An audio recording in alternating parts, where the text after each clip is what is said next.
Clinton likes him young. The unsealed Epstein documents. They allege that Bill Clinton was exactly who we all said he was. That's what these unsealed documents say. We're going to get into it because Clinton, she had a tweet out there, folks, and it did not age well. She tweeted out, "Every survivor of sexual assault deserves to be heard, believed, and supported." Obviously, this post did not age well. We now know that in these unsealed documents, victim alleges that Clinton liked them young. Jeffrey Epstein said that Bill Clinton liked them young, referring to these younger women. We're going to get into that story today. Nancy Pelosi demanding Americans be grateful. You better be grateful for the opportunity Joe Biden has given us. What? Wait. Mm, okay. Mm, whatever. Nancy Pelosi, whatever you say. What a whack job. Uh, Also, I do have to talk about this. You guys are going to have questions about it. The Iowa school shooter at the Perry High School. This is just outside of Des Moines, Iowa. This was a student. His name was Dylan Butler. He was tied to, yes, gender fluid transitioning social media posts. He was possibly transitioning. He went by he, they pronouns on social media. It's a tale as old as time. Mentally ill people doing mentally ill things. And this is the Perry High School shooter. So we're going to get into that story. It did result in a sixth grader being killed, five other people injured, and Dylan Butler took his own life, a self-inflicted gun wound, and he died as well. The shooter died. So we are going to talk about that. He's a scumbag. It's disgusting, and there needs to be conversations about young people and the mental illness that is coupled with this gender transitioning, transgender. It needs to be talked about because now we've got this shooter, we've got the Nashville school shooter. There's been several other shooters that have identified as some sort of transgender or transitioning. And if you look at the suicide statistics, it tells you all you really need to know. I've said it multiple times on this program that people who identify as transgender or kill themselves at an alarming rate. And more, the rate is higher than those who killed themselves during the Holocaust in the concentration camps than the Jewish people because they would try to they'd kill themselves to avoid the gas chamber. And their rate is higher than those who suffered through the Holocaust, which I mean, it's a scary thing. So we're going to talk about it because we have to. We're going to get into a couple of guests today, so I'm very excited about that. But first, let's talk about Hillary Clinton. This tweet, like I said, every survivor of sexual assault deserves to be heard, believed, and supported. This tweet did not age well. Good morning. I got to tell you, I'm live YouTube, Facebook, Twitter, and Rumble every single day. You can always text me at 309-451-9299.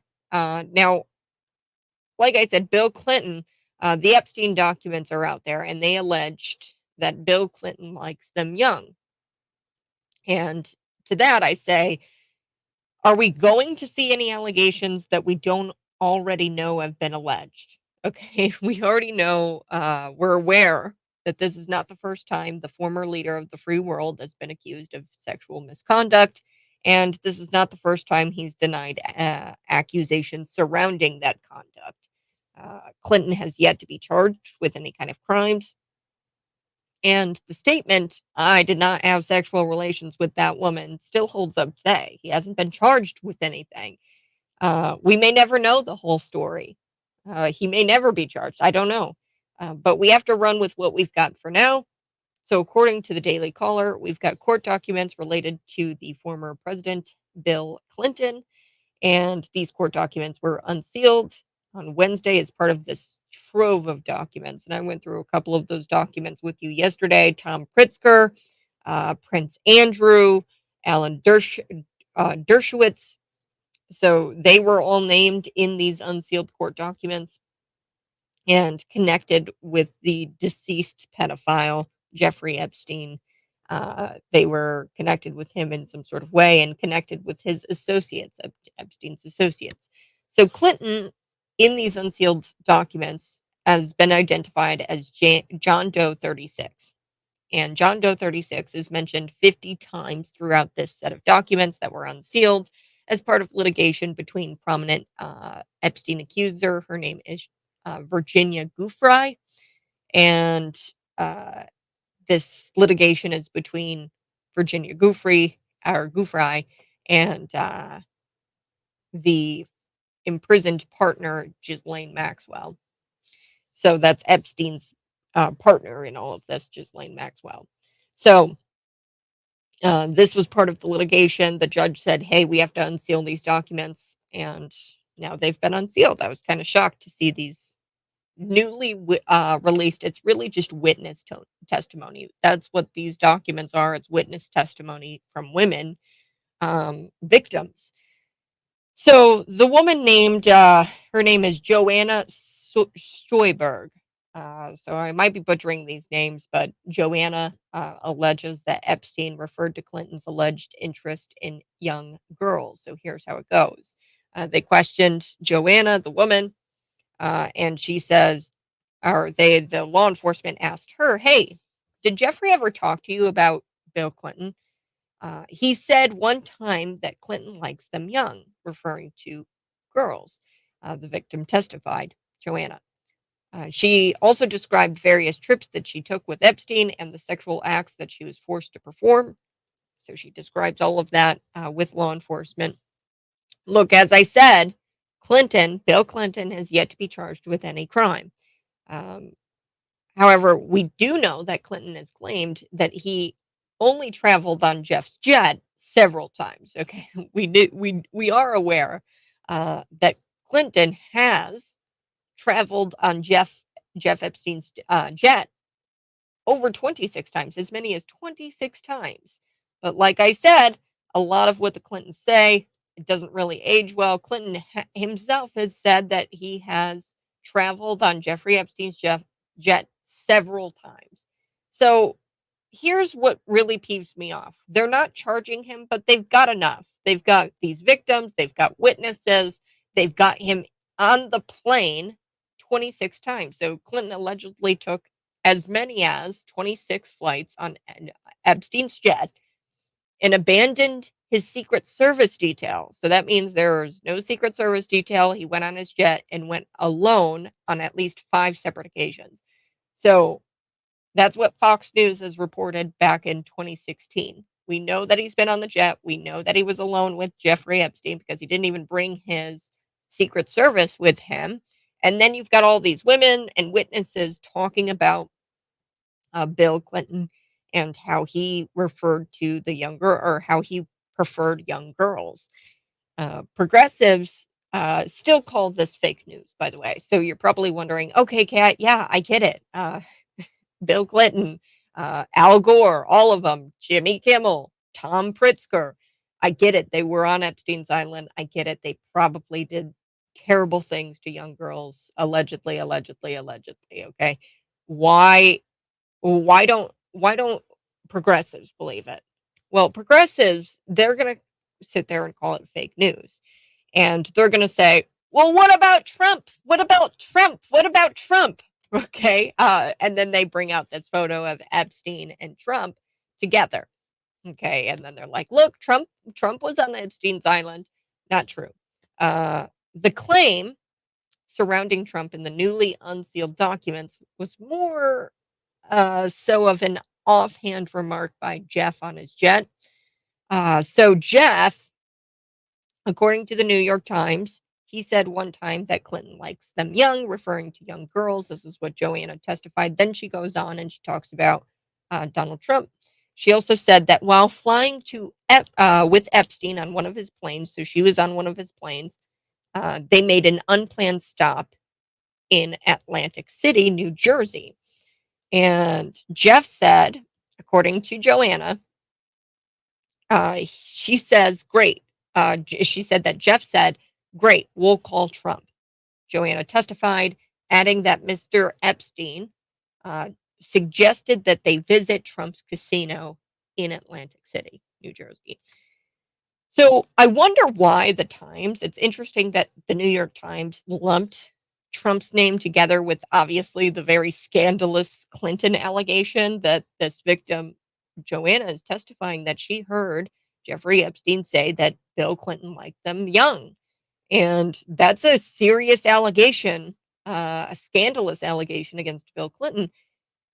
And if you skim over that part of the article, it would almost seem as if the statement regarding Clinton and the Atlantic City remark are connected. Okay, this isn't connected in any way. He made an offhanded comment about making a stop at a casino that Trump happened to own. Okay, so this isn't connected in any kind of way. She didn't say Trump preferred young girls. She didn't say anything about Trump having young girls. She said that Jeffrey said, "Great, we'll call Trump," and he had suggested that they visit Trump's casino. So that's all that is. And leftists, progressives, they're going to say, that's fake news about Bill Clinton. What about Donald Trump? What about Donald Trump? According to this X account, I love this account and it's a pretty good source. Um, it's called End Wokeness. If you guys aren't following them, I suggest you do. I follow them. Donald Trump banned Epstein from Mar-a-Lago way back in 2007. Attorney Bradley Edwards named Trump as the only person who helped him build this case against Epstein. And now the unsealed court documents say that Trump was never on Epstein Island or Epstein's ranch. So I saw some other court documents. There was a victim and she was being pressed by law enforcement, and they were asking several victims, hey, did you ever have to give Jimmy Kimmel a massage? Did you ever give Trump a massage? So there was this, did you ever give Trump a massage? And the victim said no. And then, for Jimmy Kimmel's case, did you ever give Jimmy Kimmel a massage? She said yes. Did you ever meet with him there after that and have sex with him? And she said yes. Who suggested it? Jimmy Kimmel. Okay, so there was a lot of back and forth with the victims and law enforcement. That's all I've seen regarding Trump.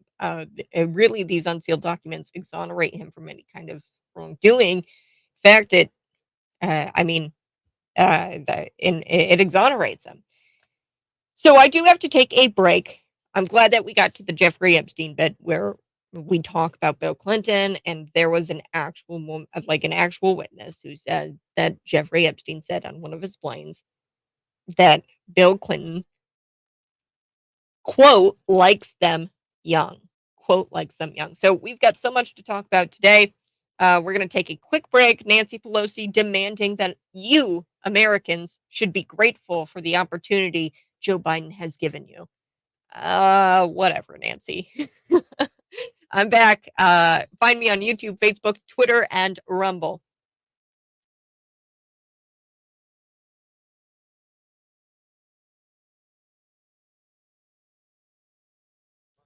Good morning. Hey, if you're watching, go ahead, smash the like button. We're going to be back in just about 5 minutes.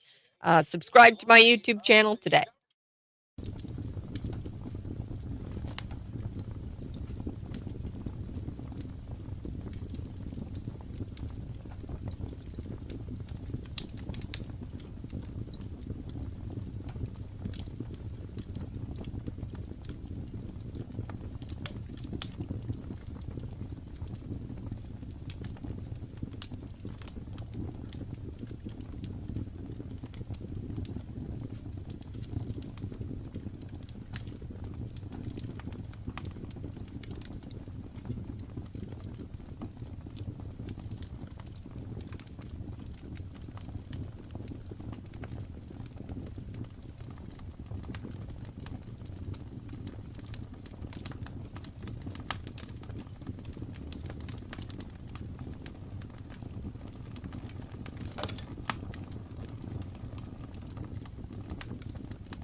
Good morning. Hey, thanks so much for tuning in. I so do appreciate it. We're going to be talking about Nancy Pelosi and how she is demanding that you and Americans be grateful. You better be grateful because of the opportunities that Joe Biden has given you. And then we do have to talk about the Iowa school shooter. I hate talking about these stories, but I've got to. It's Dylan Butler, and he was a student. He's been tied to gender fluid and transitioning social media posts, and we're going to tell you about that story here coming up in just a little bit. In the 7 o'clock hour, I've got a very special guest. So stay tuned. You're watching the Morning Buzz.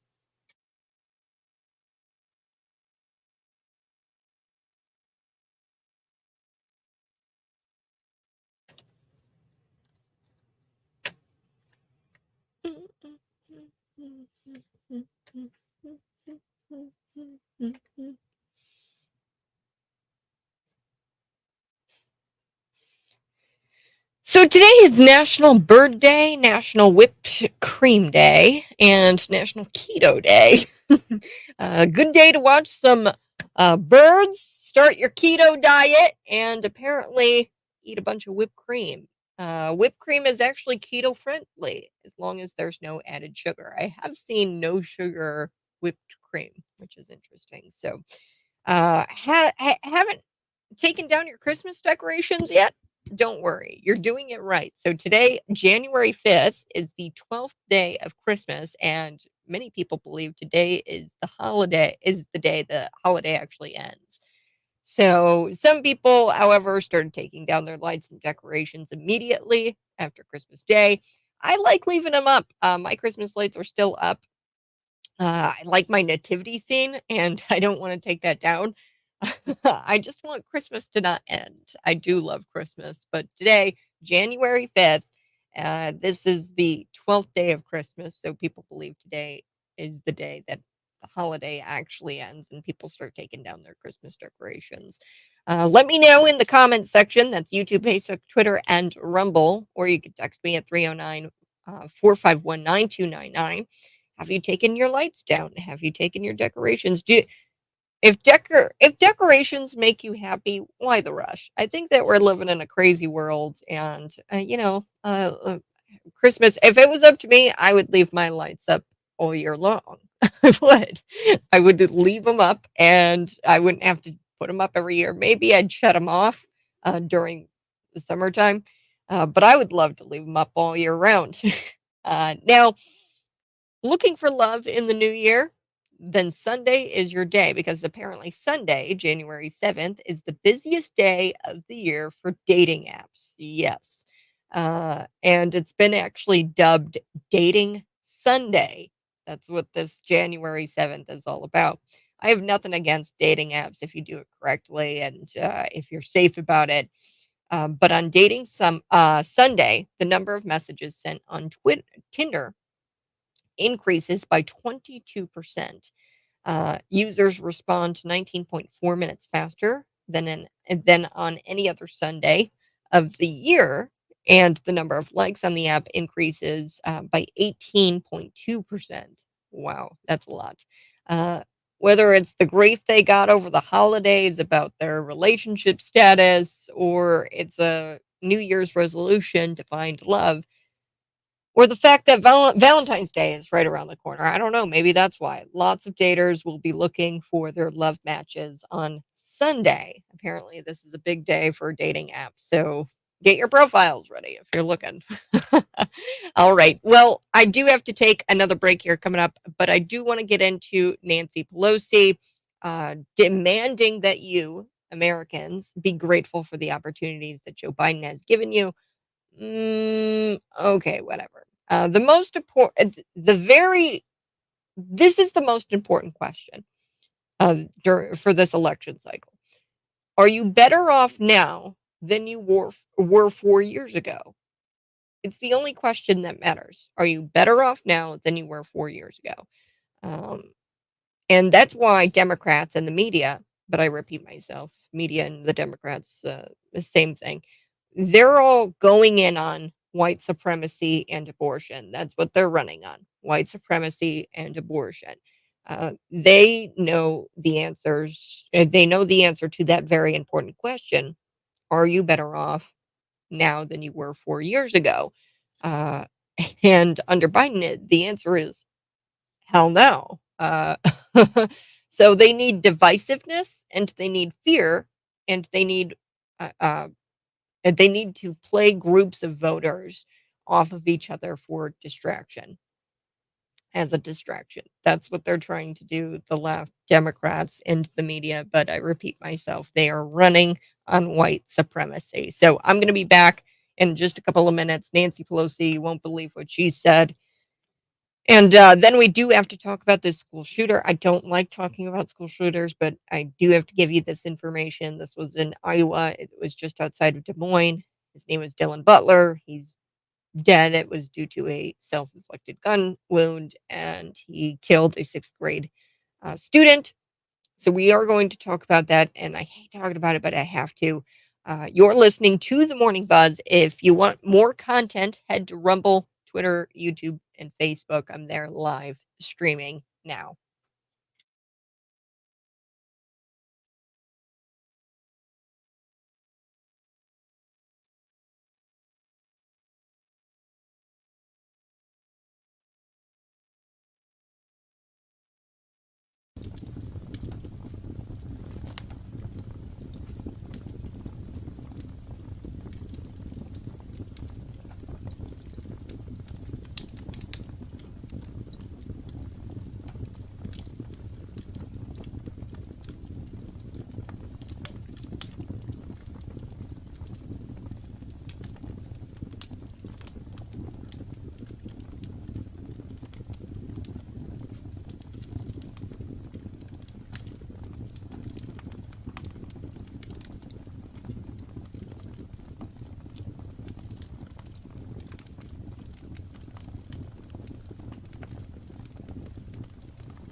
Good morning. This is the Morning Buzz in the 7 o'clock hour. You won't want to miss it. I've got this explosive interview planned. Chris Bulkema. He is the Grundy County Board Chairman, and he's a candidate for the Senate District 53. Now, Tom Bennett, we all know that he is retiring, and you won't believe it. Chris Bulkema, he just pushed through some county board legislation. Now, this is what our county board members should be doing. He just pushed through some legislation to become a non sanctuary county. He wants to prevent Chicago and the state from forcing them to take illegal immigrants. See, you can get creative in municipal government to prevent things like what happened to Emma Schaefer. I've told you this story multiple times. Emma Schaefer, it's a tragic one, where she was stabbed by an illegal immigrant who shouldn't have been here. He had priors. He had served in the Illinois Department of Corrections for under 6 years. He was supposed to serve 6 years, but he didn't serve his 6 years because he kidnapped a different woman. So he kidnapped her. He pled guilty to kidnapping, and he's on the run. I From what I understand, this guy is still at large. His name is Gabriel Calixto. He's been pictured with Senator Dick Durbin, and he's a murder suspect. I've tried to contact the Springfield police. They have not answered me or my phone calls. Nobody is willing to talk to me about Gabriel Calixto because it's an embarrassment to the state and to the country. Gabriel Calixto, 25, he's wanted in connection with the death of Emma Schaefer. And this happened in Springfield, Illinois, and it's going to keep happening. Believe me, folks, it's going to keep happening. He was granted DACA status at the age of 15, but that expired in 2019.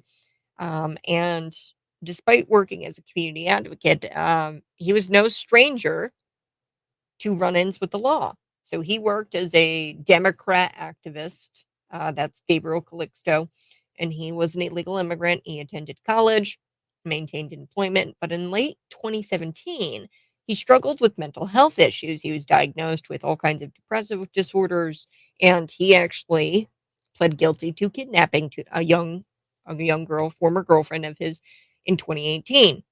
Served some time here in the States. He was sentenced to 6 years. I think he only served like 2 years or something like that. Something crazy. He should have served all six, right? You plead guilty to kidnapping a girl. I would think that 6 years is pretty fair, but he gets out, he gets parole. Then he turns around and then he has now been accused of stabbing a different girlfriend. That's Emma Schaefer, who is also a Democrat activist. Uh, so he was here illegally. He was here illegally. And, people like Chris, he's working to try to prevent something like that happening in Grundy County. And I'm here for it. I'm here for the courage. I'm here for the cojones. Look, if you don't have the cojones to stand up against this kind of stuff, then you shouldn't be in office. Sorry. All right. I do want to get to Nancy Pelosi, another person who should have never been in office, but continues to make our lives a living hell. Nancy Pelosi. So, like I said, the most important question of this election is: are you better off now than you were 4 years ago? If the answer to you, there's the that's the only question that matters, and the answer is under Joe Biden. Hell no. We're not better off than we were 4 years ago. And the left understands that. They know the answer to whether you're better off under Biden. And the answer is laugh out loud, no. So we need the Democrats, they're thinking and they're like, okay, we need to stoke division. We need to be divisive. Um, and we need to stoke fear. We need to put fear into people's hearts, and we need to distract people. And we are going to make the at the helm of this election. We are going to look at white supremacy and abortion. This is what we're running on: white supremacy and abortion.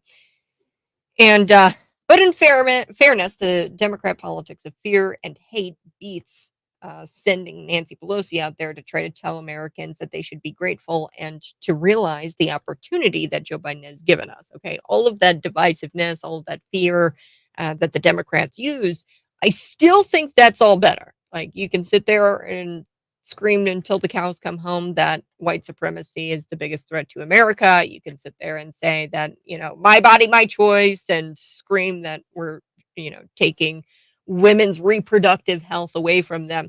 I can deal with all of that. This I can't deal with. This is worse. Here's Nancy Pelosi. Here we go.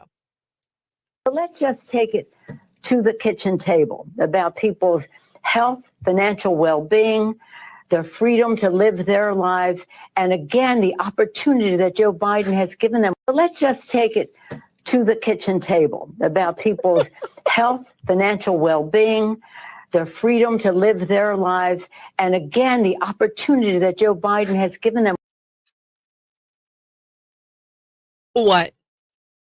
What? Hold on one second. What? You gotta be kidding me! She's also claiming that Democrats lowered the deficit, which again, no, they did not lower the deficit. The national debt has topped $34 trillion for the first time ever. Here's Joe Biden claiming he literally cut the debt in half. That's just not true. Then he says he cut it by $1.7 billion. Then he claims that I cut it by $7 billion. No, I cut it by $1.4 trillion. No, I cut it by $1.7 trillion. This guy is lying. He hasn't cut the debt at all. He's contributed to the debt. That's what Joe Biden has done in his time in office. No, he has not cut that debt. So let's take a listen to Joe lying. I cut the national debt by $1.7 trillion. We literally cut the federal debt in half by $1.4 trillion. $1.7 trillion. $1.7 trillion cut. We cut the debt by $1.7 billion in the last 2 years. Let me say that again. $1.7 trillion. I reduced the budget by $1.7 billion. Okay? Reduced the debt. We cut the federal debt in half. Fact. In the first 2 years of my administration, I cut the debt by $1.7 trillion. $1.7 billion. $1.7 trillion. $1.7 trillion. $1.7 trillion. $7 billion. $1.7 trillion. $1.7 billion. It's a trillion dollars. Not billion, $trillion. $1.7 trillion. Hear me? No one's ever reduced the debt that much. Joe, you're lying. He's lying. He's added to the debt. He's added to the debt. The national debt has topped $34 trillion for the first time ever. And Americans are left weighing the positive and negatives. So here's some things on the plus side, some things on the positive side. So we're paying more for milk, 16.7% more for milk, 18.5% more for housing, 25.5% for we're paying 20.5% more for food at home, 24% more for eggs, and 36.2% more in credit card debt. On the minus side, positives and negatives. We have negative 7% in disposable income. We've lost our disposable income. Don't believe me? Here's the facts. This was on Fox News the other day, explaining inflation, how all of these products are costing Americans more than 17. Everything is up about 17%. So here we go. Let's take a listen. The facts are clear from January of 2021. Since the day President Biden came into office, look at this, everything is up more than about 17%. The price of goods from food in the grocery store up at 21%. The price of bread alone up about 26% from January 2021 until today. The egg prices up 24% in that time. Milk up almost 17% since January of 2021. The price people are paying for housing, to rent and to own is up about 19% since the month President Biden took office. So there you have it. You are not better off than you were 4 years ago. Everyone who has functioning eyes and can read the data and read their grocery receipts. They understand that. They can read the number at the gas pump. They read the numbers on both their credit card bills and their saving accounts, and then they see the discrepancy between the two. All the cherry-picked data in the world doesn't matter when people feel how everything has gotten more expensive, uh, and it's more expensive than it was pre-Biden. Gas, food, basic groceries, heating your house. And that's before you get into the Biden border crisis, which is migrated to sanctuary cities and outside of sanctuary cities. Okay. It's not just Chicago. Bloomington, it's a sanctuary city. So buckle up. If you haven't seen them yet, you're going to see them. The illegal immigrants begging on the street corners. That's what's happening in Biden's border crisis. These illegal immigrants are migrating to the sanctuary cities, and suddenly these sanctuary cities don't want them anymore, and they're shipping them out to other counties like Grundy County. But thank goodness we have Chris. Chris is a county board chairman, and he's running for Senate District 53 in Illinois. And he said, you know what? No, we're going to push through some legislation, and we are going to be a non-sanctuary county. We're done with this, and we're going to prevent Chicago and the state from forcing us to take illegal immigrants. So there's some hope. But 4 years ago is not that far off to remember. Democrats and the media, but I repeat myself when I say that, they expect voters not to remember anything prior to their performance of January 6th, prior to the inside job January 6th performance, the rendition of January 6th. They expect you to not remember anything prior to January 6th. Voters are going to remember spending less and the store was spending less money and saving more money. Okay, they were spending less money and saving more money in their bank accounts under Donald Trump 4 years ago. And that's what's going on at kitchen tables, Nancy.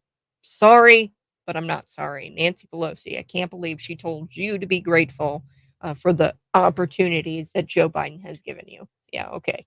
I'll be back here in just a couple of minutes. We are going to run through this story of Perry High School shooter. This is out of 25 miles northwest of Des Moines, Iowa. And I hate doing these, but I've got to inform you. That's my job here. There was a 6th grade boy killed, and then the shooter wound up dying because he killed a self-inflicted gun wound. So we're going to talk about that. He has been known to identify as he, they. He went by he, they pronouns. We're not sure if he was transitioning. Some social media posts suggest that he might have been transitioning from male to female. So we'll have to unpack it here on the Buzz next.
Oh boy. Illinois and Massachusetts yesterday, they filed motions to remove Donald Trump from the 2024 ballot, adding to the list of states where the former president faces a challenge to his candidacy under the 14th Amendment. And this is because of his so-called insurrection ban. So what is the 14th Amendment? I want to run through that really quick. The states, they can't do this. Okay, they're claiming Donald Trump committed some sort of federal insurrection, which just isn't true. Donald Trump has not been charged nor convicted of insurrection, and I'm going to keep saying that until the progressives and the leftists get it into their heads. The 14th Amendment was designed to bar former Confederate officials from holding office. You can even make the argument that the 14th Amendment does not apply to the presidency and that it actually just applies to kind of bureaucrats or officials of the state from holding some sort of office. So, for example, in Maine, Secretary of State is appointed, and people who commit federal insurrection can't be appointed to holding those kinds of offices. So, this 14th Amendment, there's an argument to be made that it doesn't even apply to the presidency. But on top of that, uh, the 14th Amendment was designed to bar former Confederate officials from holding office. The former Confederate officials, mind you, who killed everyone they disagreed with in the North to take power. That is called an insurrection. Donald Trump, what? Did he insurrect himself? Because he was a sitting president at the time, January 6th, okay? He was a sitting president. And did he insurrect himself? Really, that's what this is about. And the Confederate officials killed everybody in the North. They shot people in the face, whom they disagreed with on slavery. Okay, they had a disagreement about slavery, and these Confederates they went up into the North and killed people because of this disagreement. I doubt that the Confederate officials said to peacefully and patriotically go make their voices heard. No, the Confederate officials did not do that. They had a new capital, they had a new president, and they took their rifles and they went and they shot people who disagreed with them on the issue of slavery. And should I forget? I always forget this. The Confederate officials I'm talking about, Democrats, by the way. Democrats. It's always been the Democrats who do this insurrection. They did this last one too because it was a performance and it was an inside job. And the Democrats, which it's not even an insurrection. Nobody's been charged with insurrection. Donald Trump has not been charged with insurrection nor convicted of it. And like I said, it's not a states' rights issue. Okay. That's not the case here because it's a national office. Section 3 of the 14th Amendment would not apply here. And Illinois, look, you're an Illinois voter. Donald Trump's name very likely might not be on the ballot in the primary nor the general. And this happened shortly after the delegates. They went and they submitted the paperwork to get Trump on the ballot. And now we've got like this ragtag group of voters here in the state of Illinois trying to toss him off. It's disgusting. I'm back next on the Morning Buzz. We've got a special guest joining me next.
Good morning. Hey, thanks so much for tuning in. I so do appreciate it.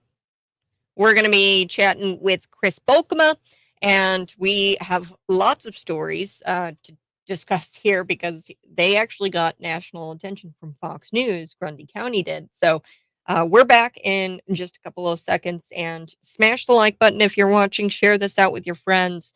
We will talk about Bill Clinton and how he hasn't been charged with any crimes yet, and how a woman testified that she heard Jeffrey Epstein say that Bill Clinton actually preferred young girls.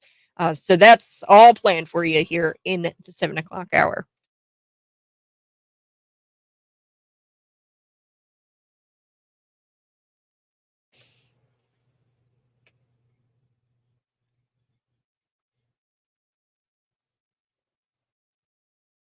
Mm-hmm.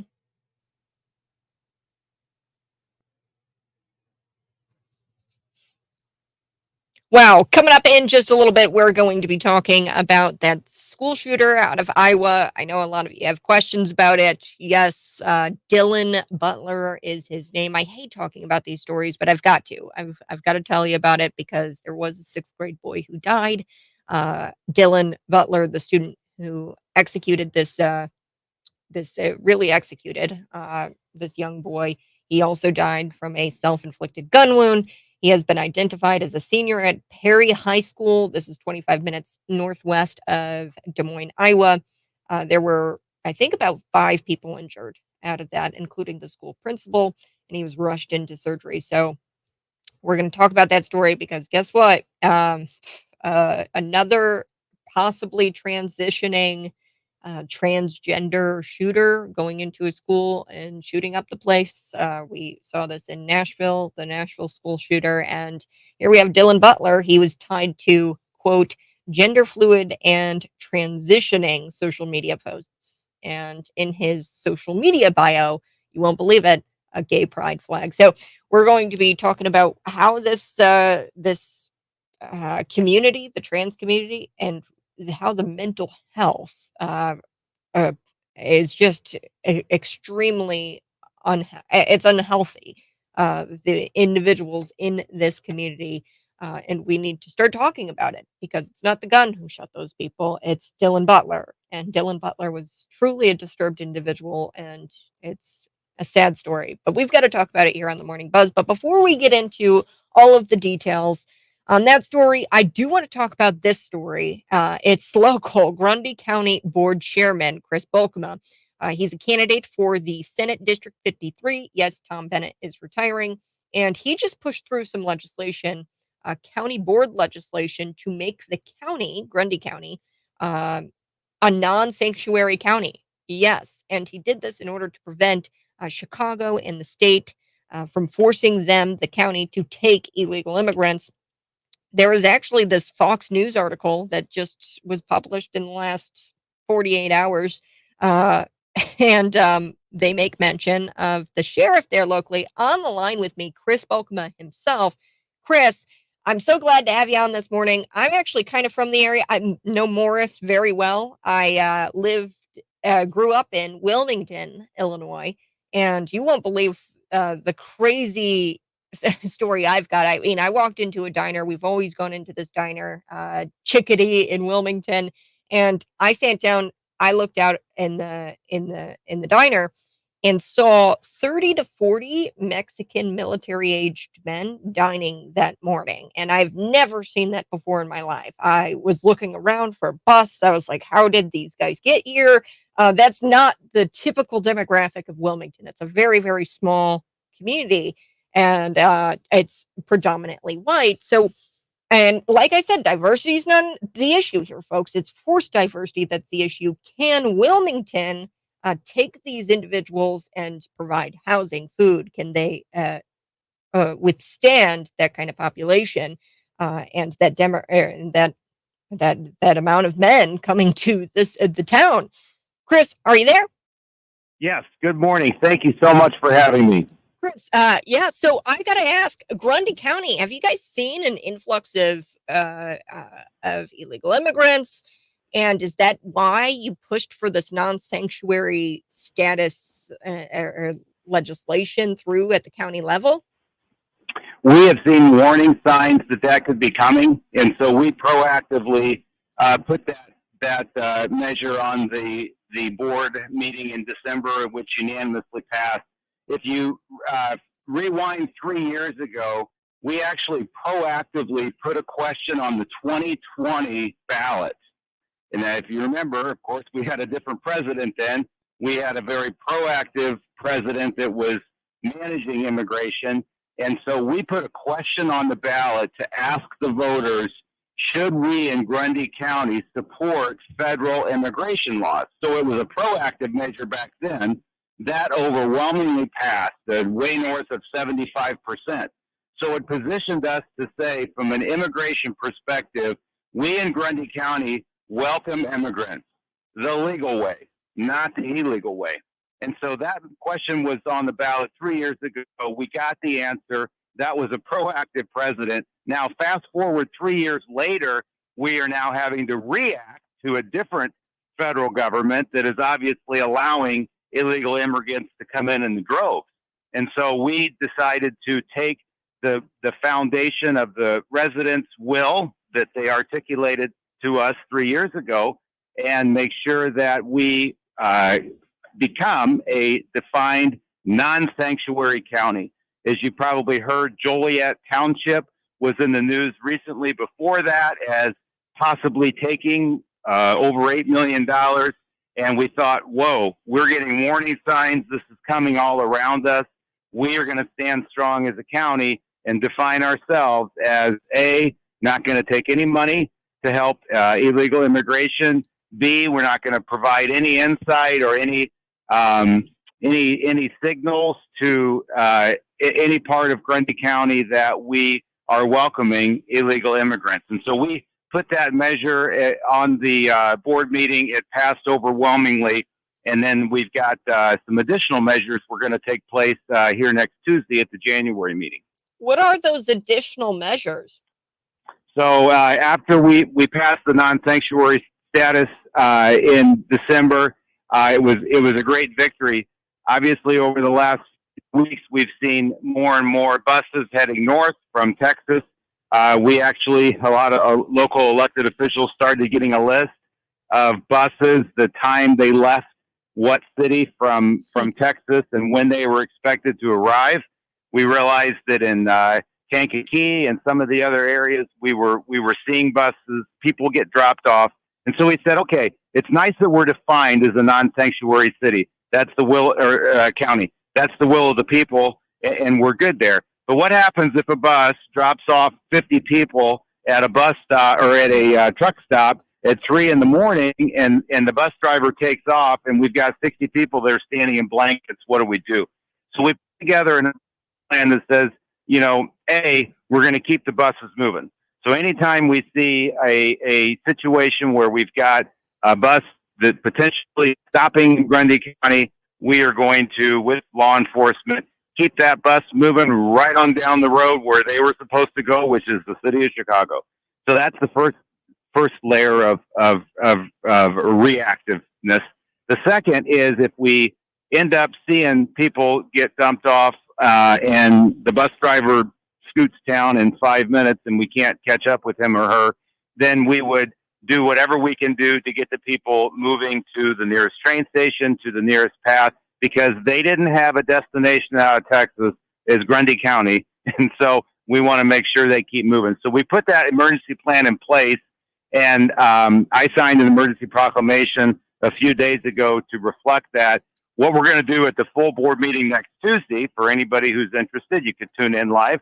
And so we're going to discuss the tiered approach for us, the county, working with all of our local municipal organizations, anybody who would like to participate, and we're going to codify our process of reacting to anybody that's spotted that's in Grundy County that is not supposed to be, and create the path to move them on down the road to the nearest train station, the nearest opportunity to get them to Chicago. So we're basically putting that plan in place and making that a resolution and a law that says not only is Grundy County non-sanctuary as reflected in December, but in January, We will do everything we can do to proactively move the immigrants on down to the intended destination, a so-called city that's going to welcome them.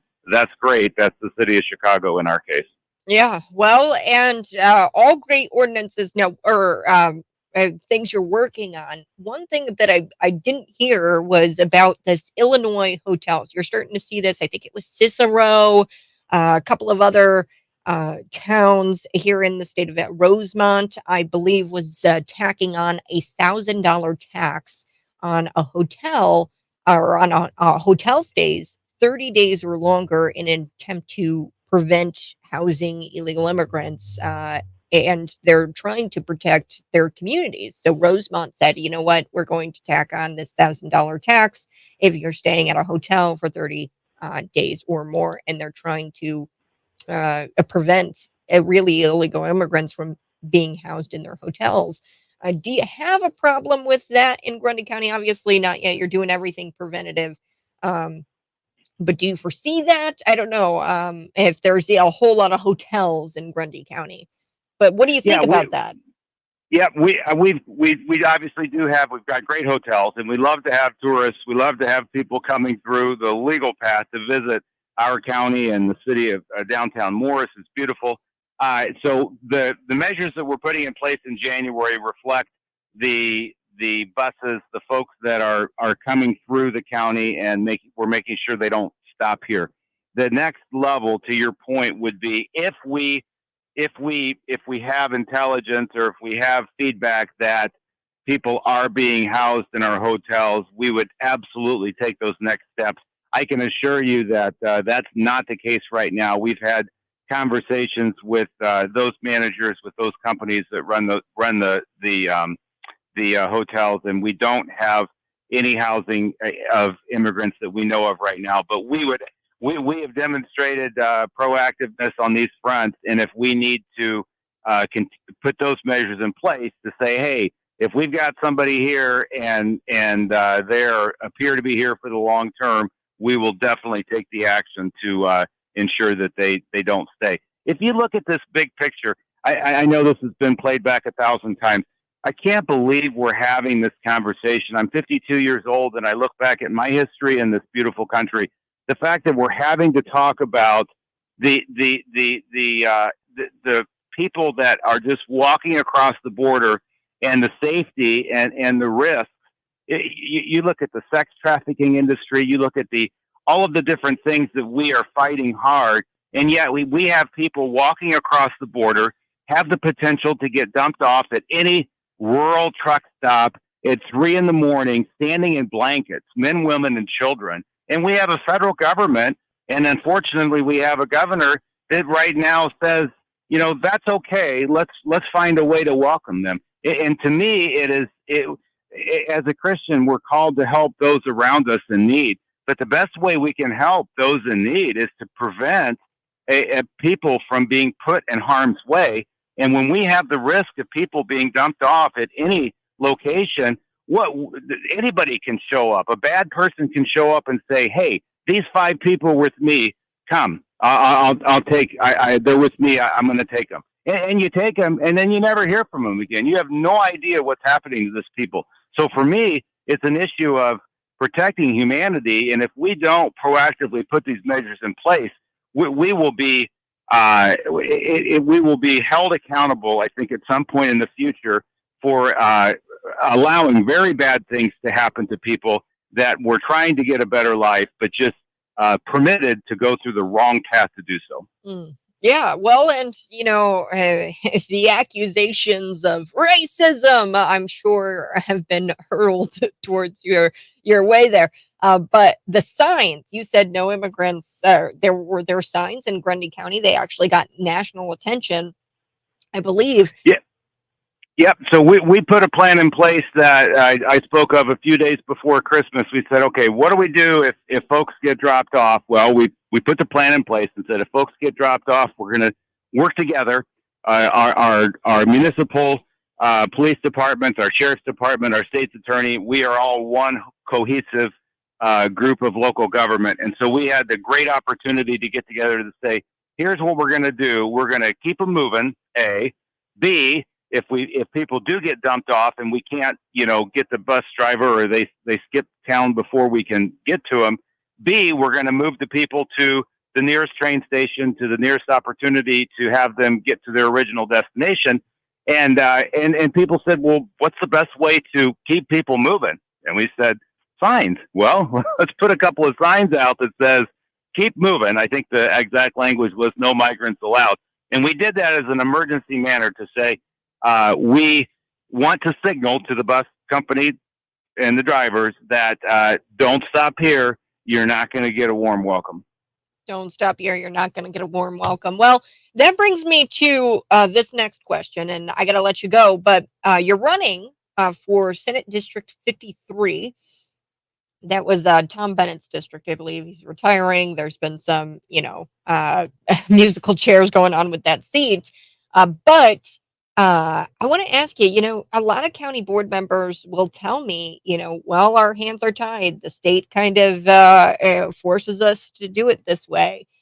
What would you have to say to Republicans who are serving in a municipal capacity and they say, well, our hands are tied. The state wants it this way.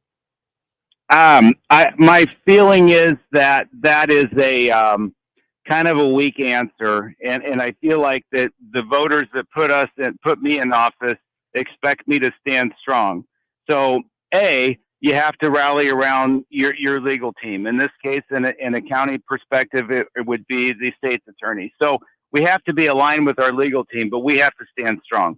And so, solar farms, we voted down a solar farm, actually several, over the last couple of months after a spring legislative measure was passed by Springfield and signed by the governor that basically said, cities and counties, your hands are tied. The solar farms can go wherever the people want them, wherever the property owners want them. And so we had a lot of review, and it said, well, this is the language that came out of Springfield. It looks like our hands are tied. And we just said, no, we're voting it down. If we get sued, we will address that appropriately, but we are going to reflect the will of the people on that issue. And so in the immigration issue, it's the exact same thing. You've got to stand strong. If I was out there leading legislation where, 75% of my folks in the county were against it, that'd be different. But once you test the waters and the will of the people, which we did with the 2020 ballot initiative, then you need to stand strong. And if you've got, and I can tell you, the vast majority of the 12.5 million people in Illinois are not reflective of the values being driven out of Springfield right now. So we've got a super majority down there that is imposing the will of the people, the 12.5 million of us. And if you ask the majority of the 12.5 million of us, we are not going to be aligned with what's coming out of Springfield. So that's when, Kat, we've got to stand strong. If we don't stand strong, we are not reflecting the values that this nation was built on. And so I'm willing to take the risk to continue to roll out the will of the people and go against the grain of the, quote, super majority, which is really the super minority opinion of this great state, and try and bring some sanity back. Wonderful. And Chris Balkma, he's running for State Senate District 53. How can we find out more about you? www.chrisbalkma.com is the website. Chris Balkma for State Senate is our Facebook page. I'd love to get feedback. My cell phone number is all over the web, so people say you're crazy for putting your cell phone out there. Hey, have at it. Call me, text me. I always return calls, but I'd love to get any feedback and help in any way I can. I love it. Well, thank you so much, Chris. You have a great rest of your day, and thanks for fighting up there. You're welcome. Thank you for having me on the show. All right, we're back, folks. In just a little bit, we are going to be visiting the story about the Iowa shooter. I know you've got questions, and we've got so much more to talk about. Illinois and Massachusetts, they are trying to toss Donald Trump off of that 2024 ballot. Whoa, wait, Kat, that sounds like a death to democracy. Well, it is.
Mhm.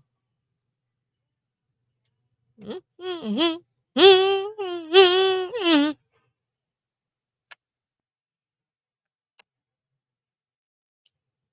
So law enforcement has been stretched thin as crime is on the rise and political attacks result in low morale and resources. Okay, so this defund the police movement, the attack on police, it's really stretching them thin. And there's this increased trend in swatting, faking dangerous crimes that cause police to respond with force to a victim's home. And this has been a very popular tactic among those who'd rather punish a political opponent than win a debate of ideas. So this has been going on in Congress. So the holiday week, there was a holiday week there where there were a lot of swatting incidences, and they've gone after Representative Marjorie Taylor Greene, the Hunter Biden laptop repairman, the law professor Jonathan Turley, and Senator Rick Scott. So they've all been victims of these crimes, these faking these dangerous crimes, swatting. They've been victims of swatting. So I'm going to be talking with America's criminologist, Dr. Curry Myers, here in the 8 o'clock hour. Now, he's spent decades in law enforcement, and he's coupled that with academic research and study, and he understands the situation both as a academic and as a cop. So I'm excited for Myers. He has said that these crimes are an act of domestic terrorism that put the lives of both victims and law enforcement in harm's way. In order for them to stop, there must be strict penalties enacted in every state, and prosecutors have to be willing to hold those criminals accountable, the swatting criminals. So, this is faking dangerous crimes, getting the police to go out to Marjorie Taylor Greene's house. And really, what I think it is, it's these people in their basements with Pornhub loaded up, and, they've got the munchies from getting high, and they're in their basements and they're working on behalf of the Democrat Party because they can't win a debate based on ideas. They would rather use this tactic.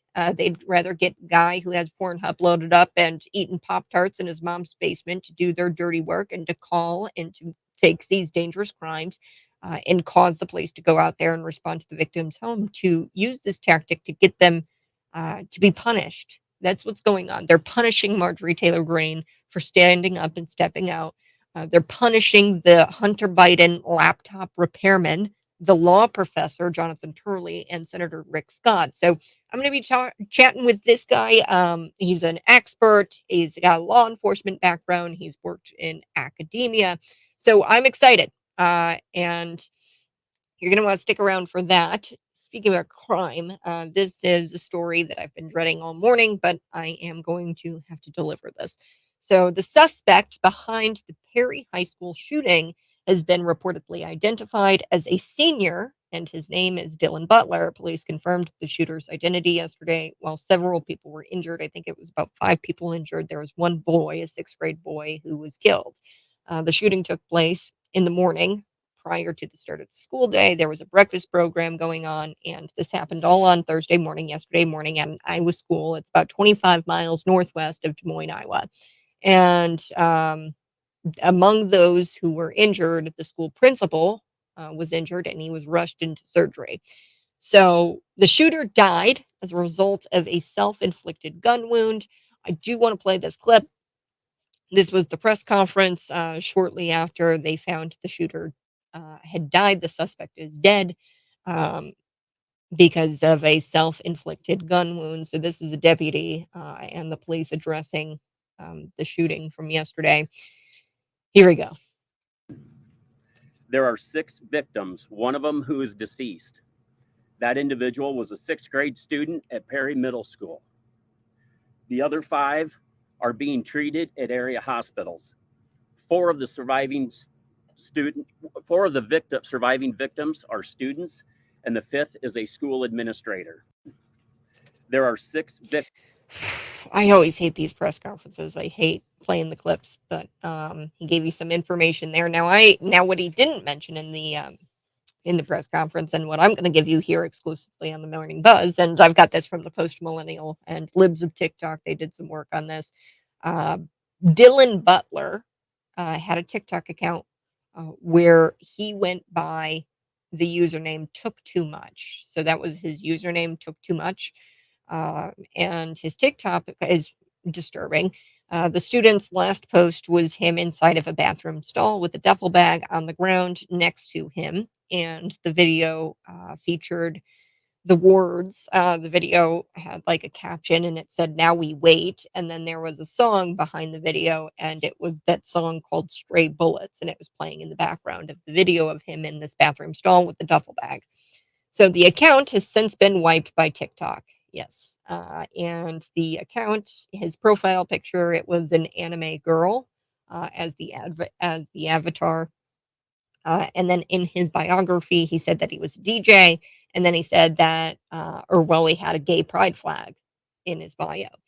Other videos on the account included Butler taking or using marijuana. He talked about getting faded on Christmas. This past Christmas, he got high. He was getting high with his friends. He had a pretend gunfight with somebody on a school playground. And then he was smoking a bunch of weed with a group of his pals and posted videos about it. In one photo, he posted this: "Bro thought I was sharing my Gatorade. He's mad." And then in this post, he did all kinds of trans flags with it. I don't know if this was a love interest of his or what, but he did all kinds of trans flag emojis and then put the hashtag gender fluid in the caption. So he went by he, they pronouns on social media. First responders, they were called out to the scene at about 7:37 a.m. And the school, they were just beginning their day after winter break. This was the first day back after winter break. The Dallas County Sheriff said at a morning press conference that police officers arrived to the scene 7 minutes after the first call was made. So there was a call made, and law enforcement, they were there in 7 minutes, which was that's pretty quick for 7 minutes. That's not as quick. I think it was like 3 minutes. It took like the Nashville school shooters, the law enforcement to respond to that shooting. But here he is, the sheriff. Do want to play this clip. Here we go. This morning at approximately 7:37 a.m., we had a Sears radio activation at the high school, which indicated an active shooter situation. An officer first arrived within 7 minutes of that activation and located multiple gunshot victims. We're still unclear of exactly how many are injured or what the extent of those are, but we're working on that right now. There is no further danger to the public. The community is safe. We're just now working backwards, trying to figure out everything that happened and make notifications.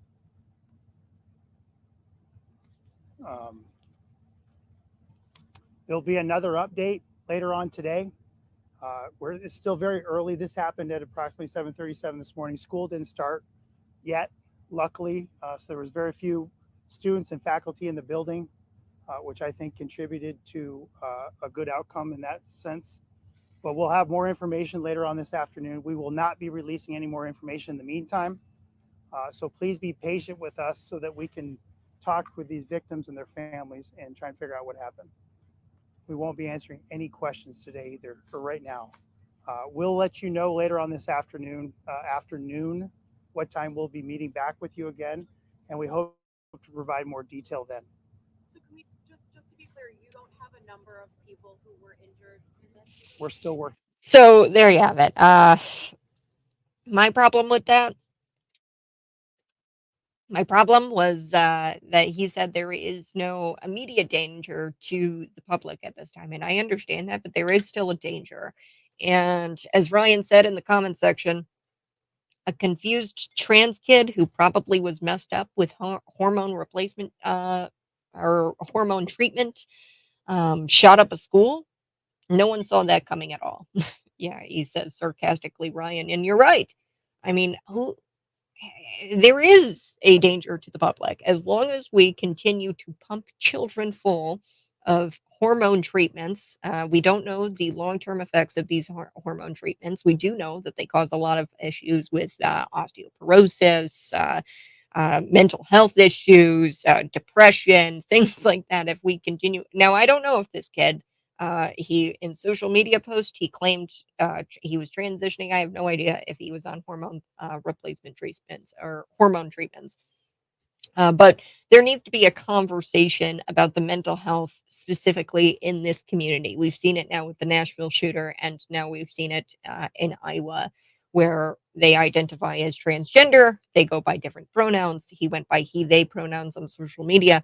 I think there needs to be a conversation had about taking possibly what, and now I'm not for this, but if we're going to have a conversation about taking people's weapons away, we should be taking away the weapons of those who are prone to mental health issues and prone to things like suicide and shooting up schools. Bob, he texts in and he says they're trans terrorists. Now, I don't know why he did this. There's probably some sort of manifesto out there that we won't get. He was very clear, that sheriff. He said, you know what, we're not going to be taking questions. They might be locking this up. But here on the Morning Buzz, I'm not going to shy away from it. His social media was made publicly available to anybody. And it's very clear that he was disturbed and that he was identifying as transgender. And I think we need to have a conversation about this community and the mental health issues that we're starting to see come from that community. All right, I do have to take a quick break, but when we come back, got so much to talk about. One thing that I do want to hit this morning yet is Nancy Pelosi. She got out there and she said that you should have a bunch of gratitude for Joe Biden. What has Joe Biden ever done for you? I don't know. She claims that he's done a whole lot for you and that you should be grateful. The most important question of this election is, are you better off now than you were 4 years ago?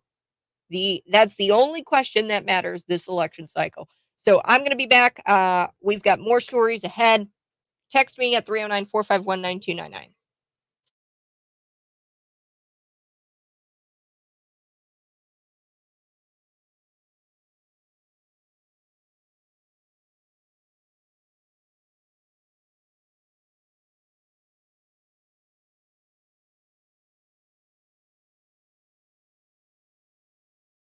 Henry, I didn't see this. If you guys are watching, go ahead, smash that like button.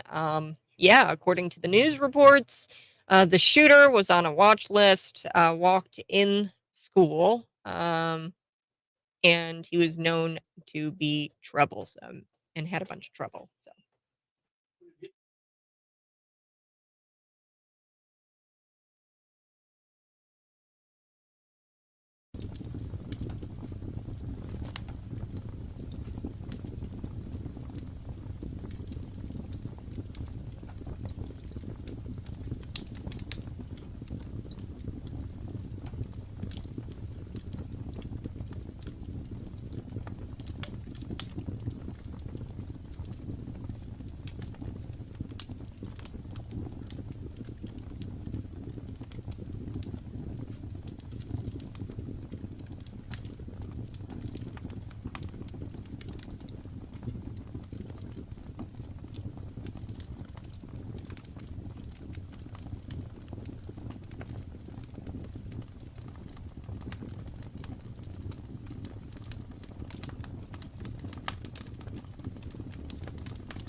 Clinton likes him young.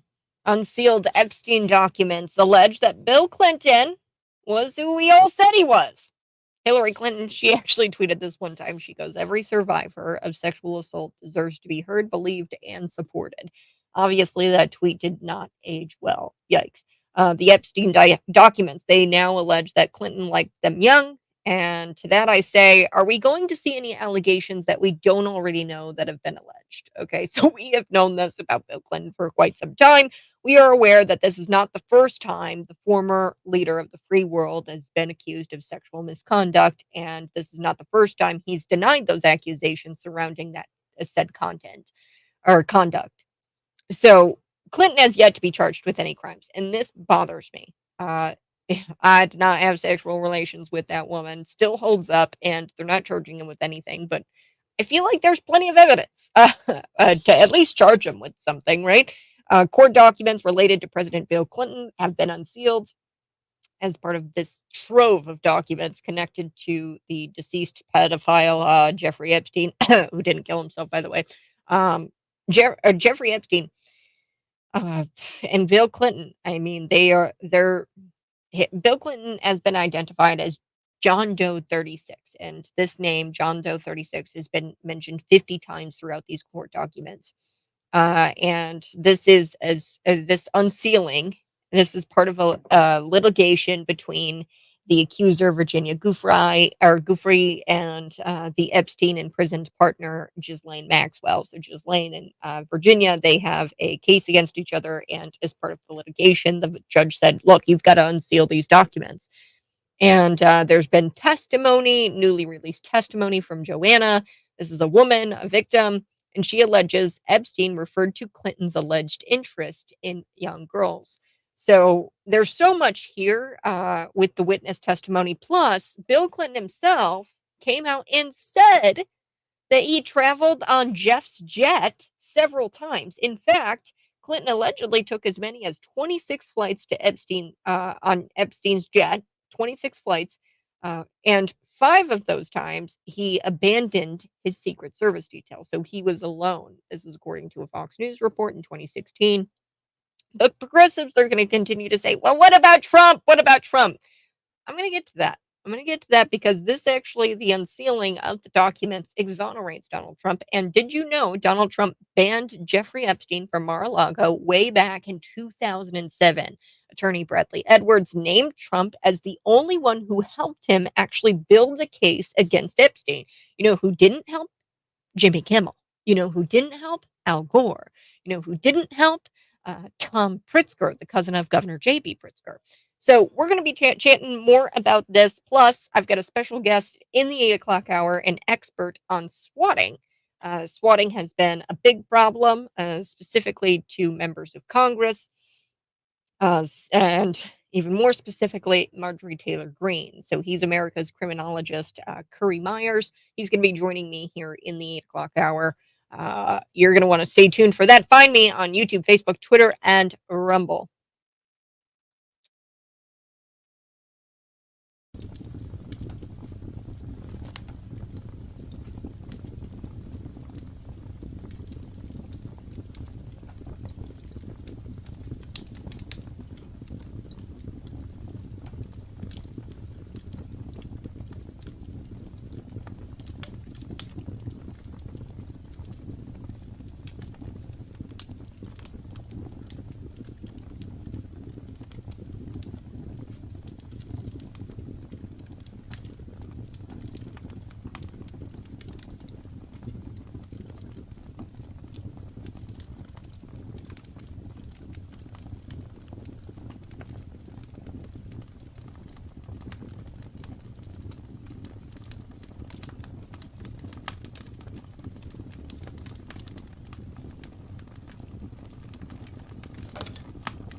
Find me on YouTube, Facebook, Twitter, and Rumble. Yes, coming up in just a couple of minutes, we will be visiting with America's criminologist. That's Curry Myers, Dr. Curry Myers. He's spent decades in law enforcement, and he's coupled that with some academic research and study, and he understands both, the academic side and the experience side, what it means to be a cop. And he says these crimes, meaning swatting. So we're going to be talking about swatting. This is where you fake dangerous crimes that cause the police to go out and respond to the victim's home.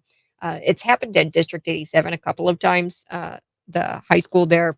And really, this is domestic terrorism. We should be putting an end to this kind of stuff. And he says it's domestic terrorism that puts the lives of both the victim and law enforcement in harm's way. Today, we're going to be focusing on Marjorie Taylor Greene, the Hunter Biden laptop repairman guy, also the law professor Jonathan Turley, and Senator Rick Scott. These are the most recent victims. There's been a lot of swatting going on, disrupting the homes of these members of Congress and senators. And this is a popular tactic. And these are domestic terrorists who are trying to punish their political opponents rather than win in a debate of ideas.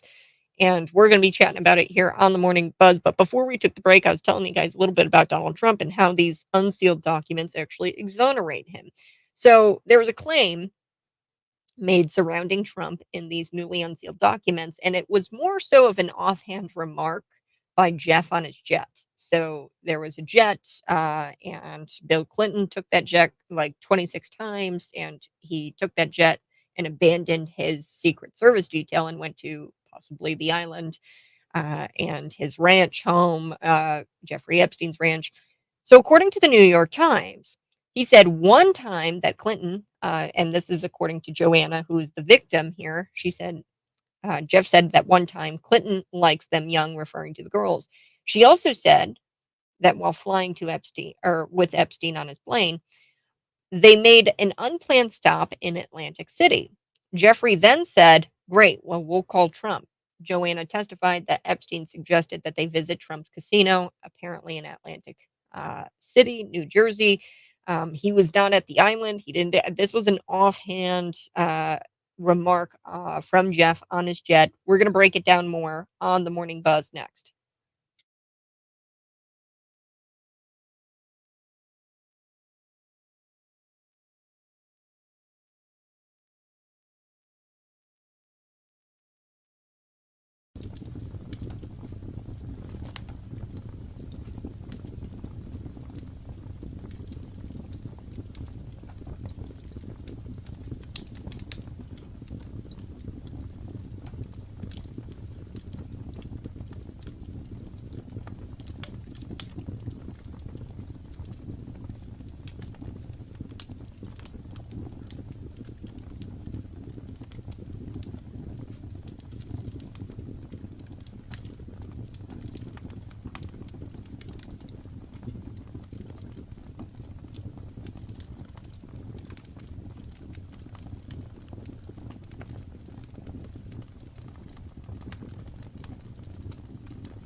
Good morning. Hey, thanks so much for tuning in to the Morning Buzz. I appreciate it. We are going to be talking with an expert on swatting here in just a little bit. But first, I am going to tell you guys a little bit about Donald Trump and this testimony Joanna gave. She's a victim, and she had suggested that, or she had talked about how Epstein had suggested that they go to Trump's casino. I wonder why the New York Times reported it this way. They kind of lumped together Clinton's scandalous allegation where, Epstein said that Clinton likes them young, and he was referring to these girls, possibly on this island where he forced them into sexual acts. I allegedly, right? Now, the New York Times lumped that with this weird offhand comment about Epstein saying, "Hey, let's stop in Atlantic City, New Jersey, and we could go to the casino, Trump's casino, let's call him." Donald Trump banned Jeffrey Epstein from Mar-a-Lago back in 2007. Attorney Bradley Edwards named Trump as one of the only people who helped him build a case against Jeffrey Epstein. So, the unsealed documents say that Trump was never on Epstein Island or the ranch. So we'll talk about it here coming up in just a little bit. Smash the like button if you're watching. And stay tuned because I've got an expert coming on to talk about swatting. There's been an increase in swatting activity, especially against Marjorie Taylor Greene. That's next.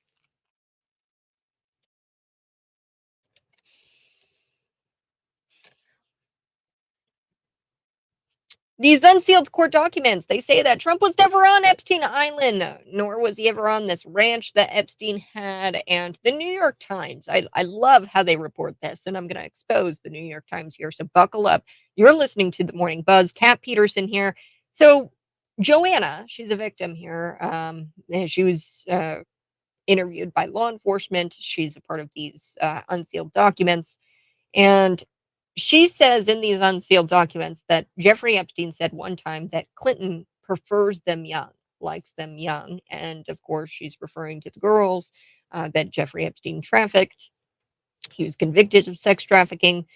She also said that while flying in Jeffrey Epstein's private jet, which Bill Clinton himself admitted that he traveled several times on, he traveled on Jeff's jet several times, and Fox News reports that back in 2016 show us that he was on Jeffrey's jet a total of 26 times about.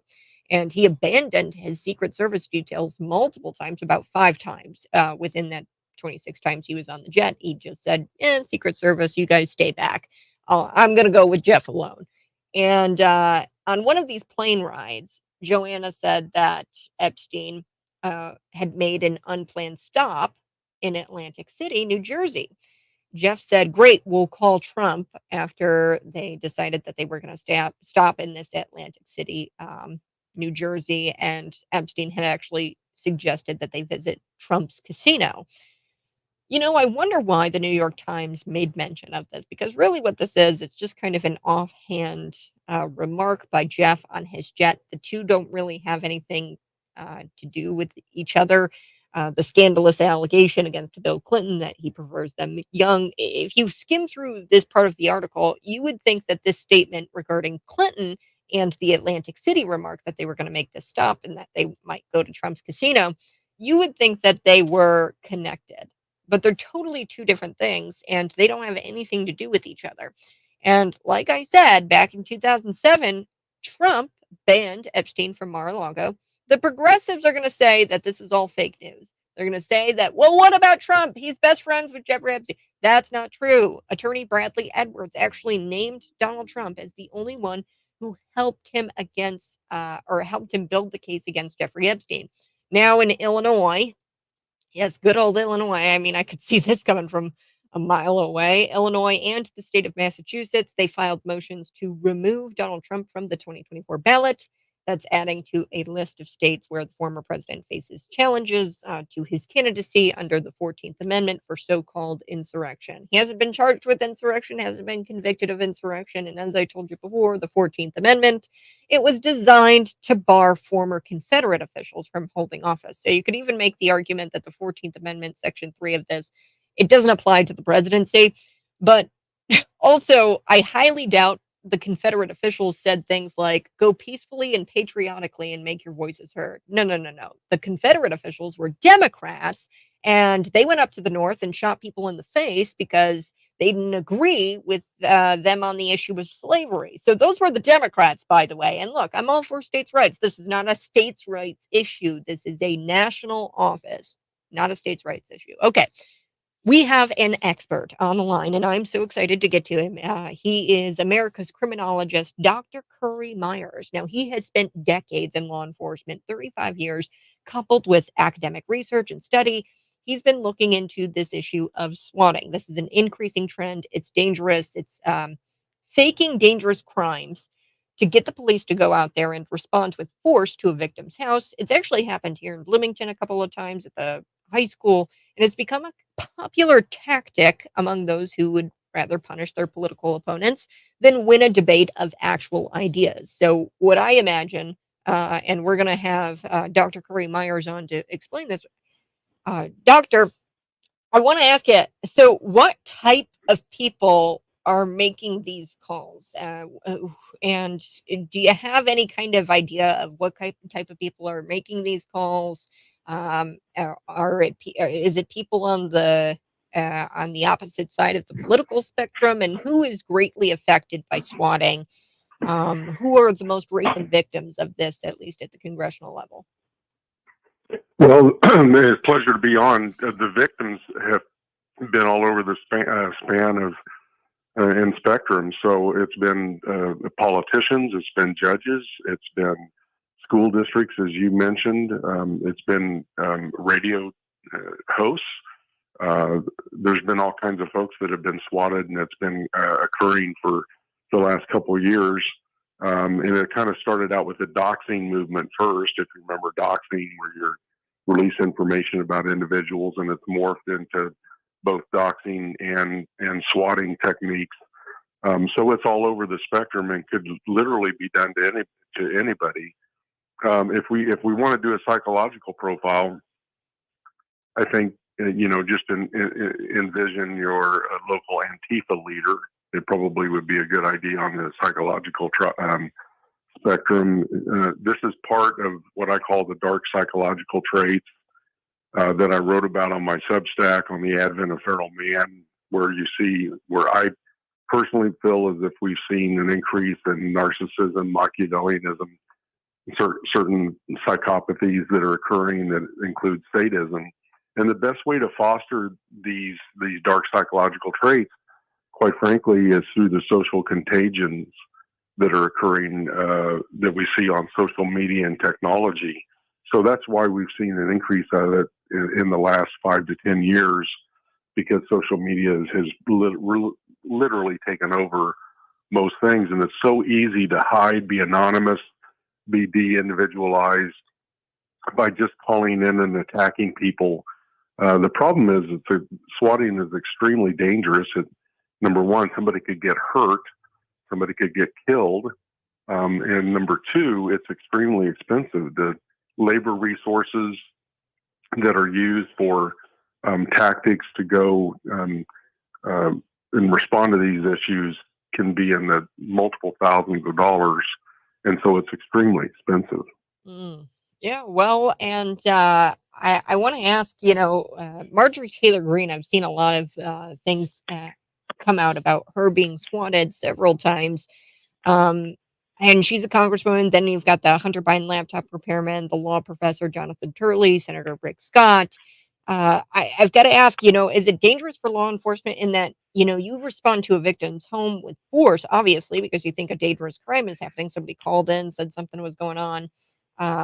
What if that victim, what if the victim's house, if they pull out a gun on the law enforcement, would they be held liable for some sort of, pulling a gun out on an officer or threatening an officer if they were to do that?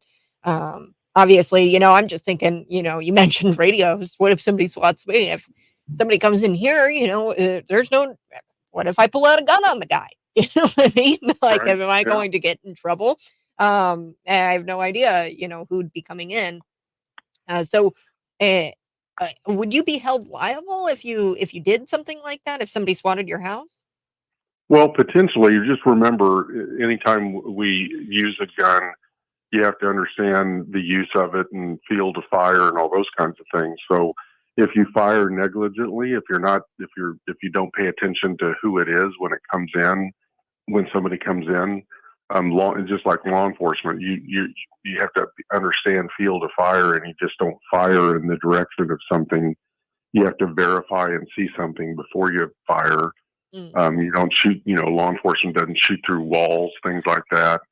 You have to make sure that you have a target, that the target is a threat. And I'm a huge supporter of Second Amendment rights. And so it would behoove all people that have firearms, and hopefully most people do, because they should, to be well trained with it, but also understand shoot and don't shoot scenarios in particular. And then law enforcement has to do a very good job to make sure that they announce appropriately to ensure people understand it is police, because to your point, it can happen, and it has happened, where law enforcement may enter into the wrong house. You're not expecting it. You're a law-abiding citizen, and you may be attempting to repel borders on yourself and end up hurting somebody. So this is why it's extremely dangerous, and it needs to be. A lot of legislatures are dealing with this right now. Some have already passed specific legislation on swatting. I would recommend it needs to be raised to the highest level felony and probably considered domestic terrorism. So it needs to be dealt with quickly and severely. It is difficult to investigate because it depends on who's calling it in, where they're calling in from. We've had past swatting incidents where Russians have organized crime has used it, where state actors have used it in other nations, where they have swatted on other people. So just don't think it's somebody who's sitting in the basement of their parents' house. These can be specific and targeted even by governments that don't agree with the United States of America. And so, and the FBI has, the federal government has a law against swatting, which they should. It's a felony. But the only problem with that is the FBI doesn't have the resources to go out and investigate everything that occurs in the large level and amount of swatting that's occurred across the nation. So, and law enforcement, federal law enforcement, but by design, shouldn't be the first responder when it comes to these kinds of issues and investigations. This is the last thing we need to do is defund police at this point.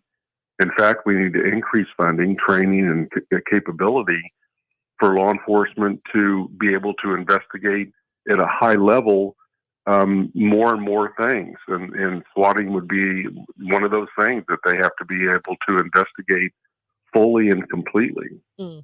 I'm going to read this. This is shocking to me. I guess Marjorie Taylor Greene, she announced that she was a victim of swatting on Christmas Day, and that was like the 8th time. So obviously somebody is doing this, and like you said, it's not somebody, eating a bag of Fritos in their mom's basement doing this. It could be calculated. I wonder, is this, a new tactic instead of, to punish your political opponent rather than debate with them on ideas? Now, are we resorting to, or is the political opposition resorting to things like this, swatting, and playing games like that? I believe that we have to be prepared for that. And as a matter of fact, the criminal forecast for the future in the next 10 years is cybersecurity is going to increase probably tenfold just in the next 10 years. And this, in many ways, can be considered cybersecurity, so because people are using the internet to find out where you live, IPO information about you, especially if you search a lot of places. If your information gets caught on the dark web, then it's easy to track where you live. and this information can be used to take down people that don't believe what you believe. And we're seeing that occur more and more. So we have to be very vigilant on, from a prevention point of view, you have to understand your own personal footprint, and what kind of things you look at, what kind of information you give out. We have to be careful with even what kind of pictures we take anymore. If you look at many people's social media accounts and pictures, there could be information in the background that tells people where you live, specifically. So you have to be careful about what you put out. I've seen people put out, hey, my son just got their driver's license, and then they take a picture of the driver's license with the thumbs up, not realizing they get caught in the moment and glad that their youngest child is now licensed driver, but all of a sudden they take a picture of the license, put it on the internet, and your address is there. So there's all kinds of things that we can do from a prevention point of view. But ultimately, this goes back to what I wrote about on my Substack. Often it's called The Advent of Feral Man, where we have seen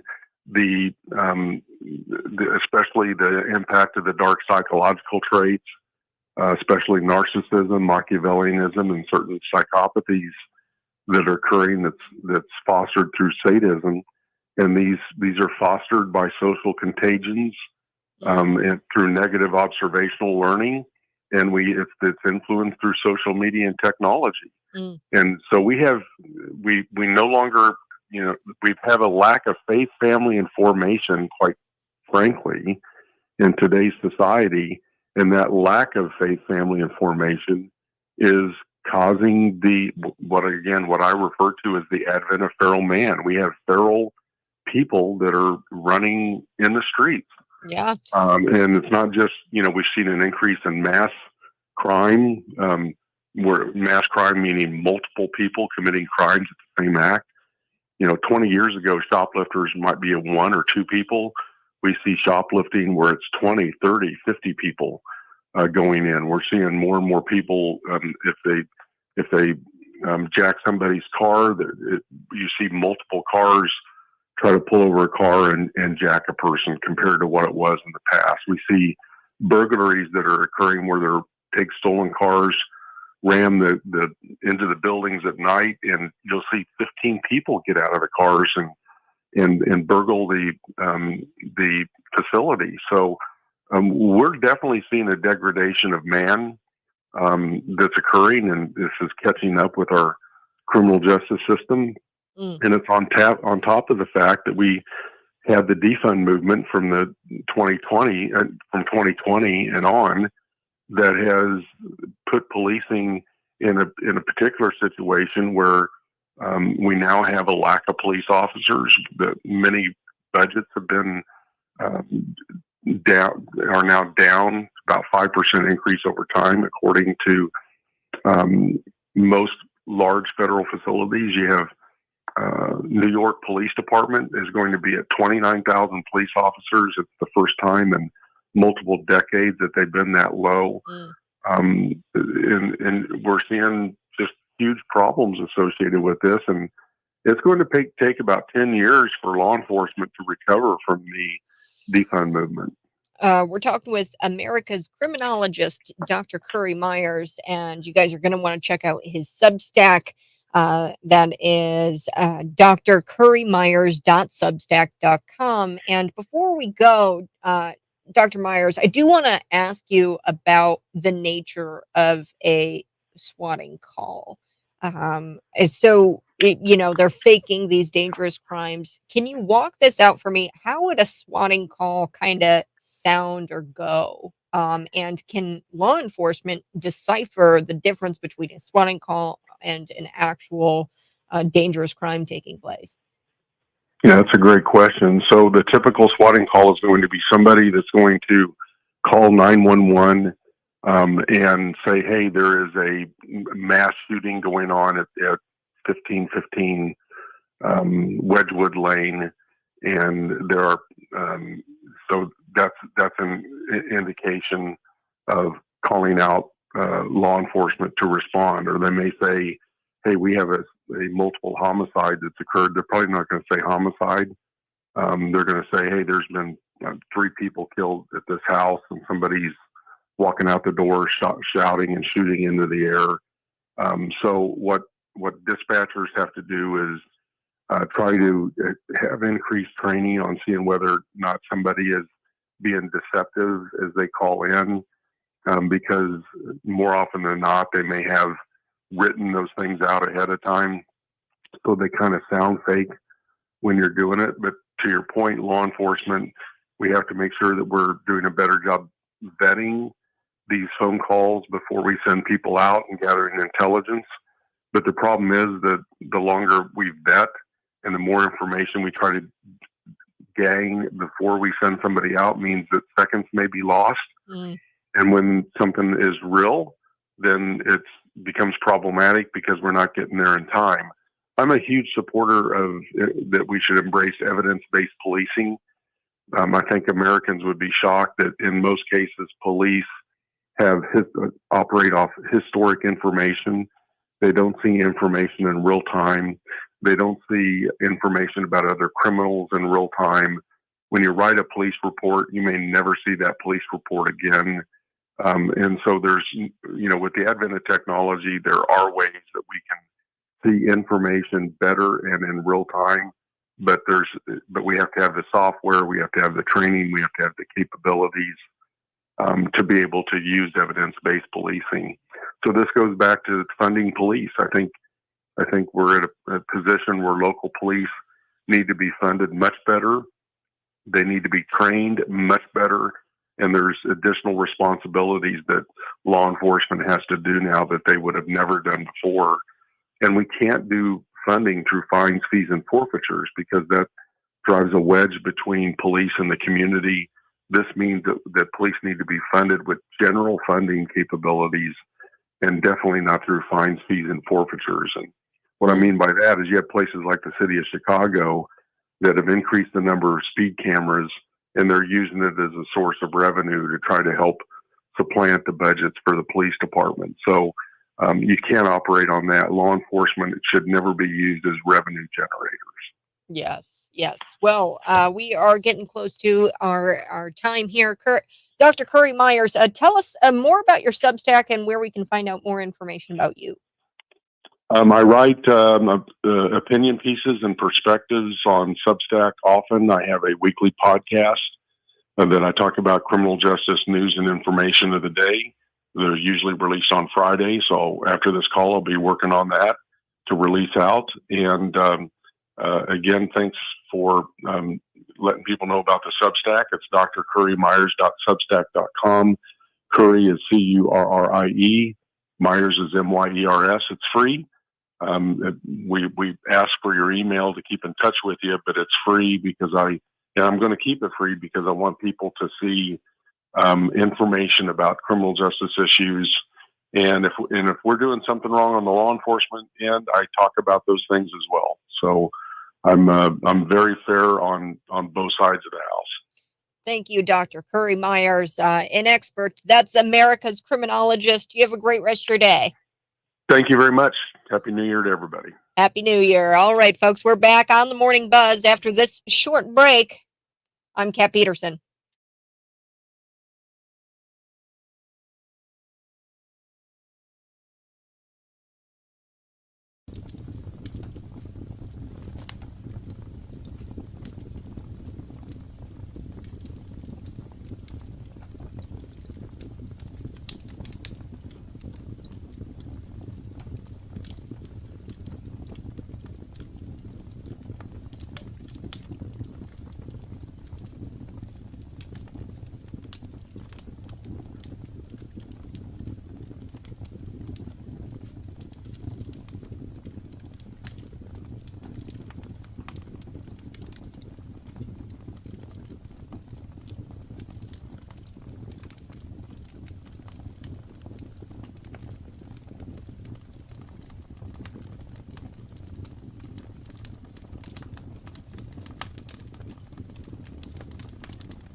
Good morning. Hey, if you're watching, go ahead and smash the like button. Share this out with your normie friends. We're going to be getting to some of your comments. Plus, I do want to talk a bit about Nancy Pelosi. The most important question of the election, of any election, is this question: Are you better off than you were 4 years ago?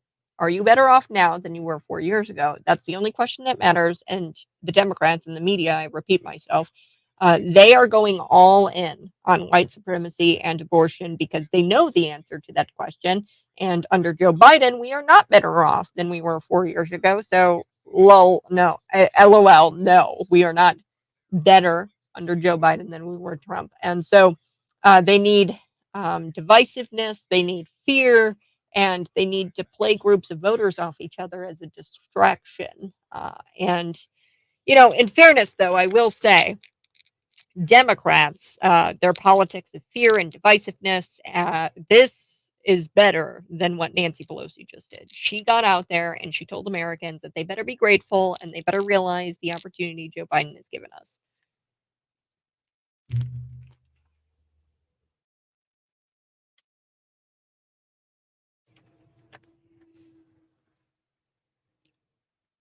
The most important question of any election, really, but of definitely this election, is: Are you better off now than you were 4 years ago? Are you better off now than you were 4 years ago? That's the only question that should matter to you.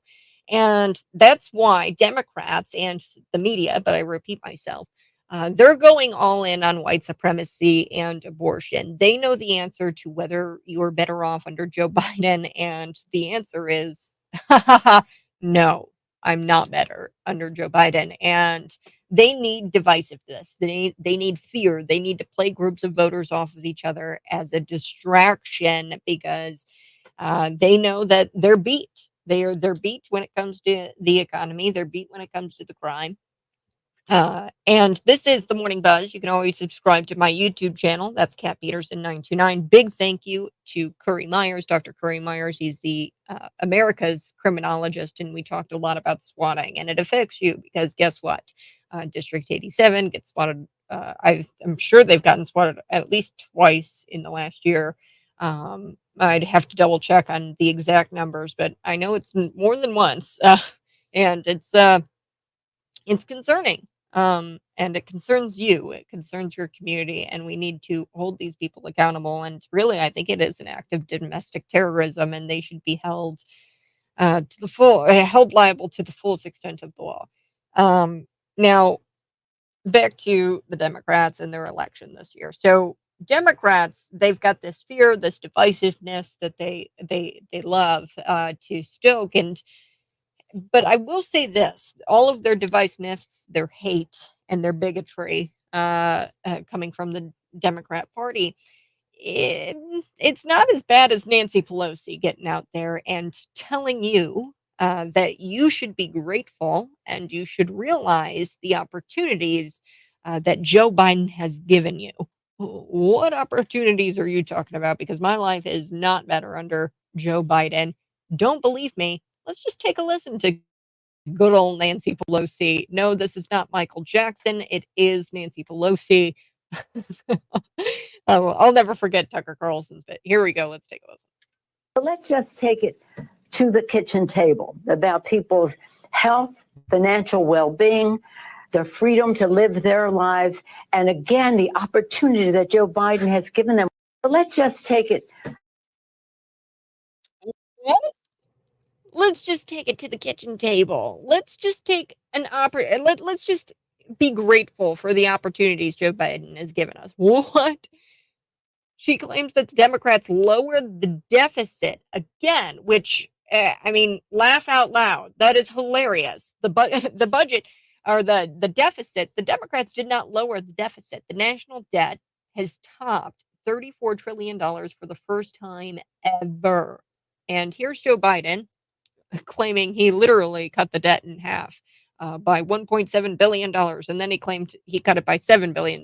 Then he claimed he cut it by $1.4 trillion. And then he claimed it was cut by $1.7 trillion, all of which is a lie. No, Joe Biden has not cut the $34 trillion national debt. He is lying. Let's take a listen to Joe's lies. I think that it's important that I prove that he's lying. Let's take a listen. Here we go.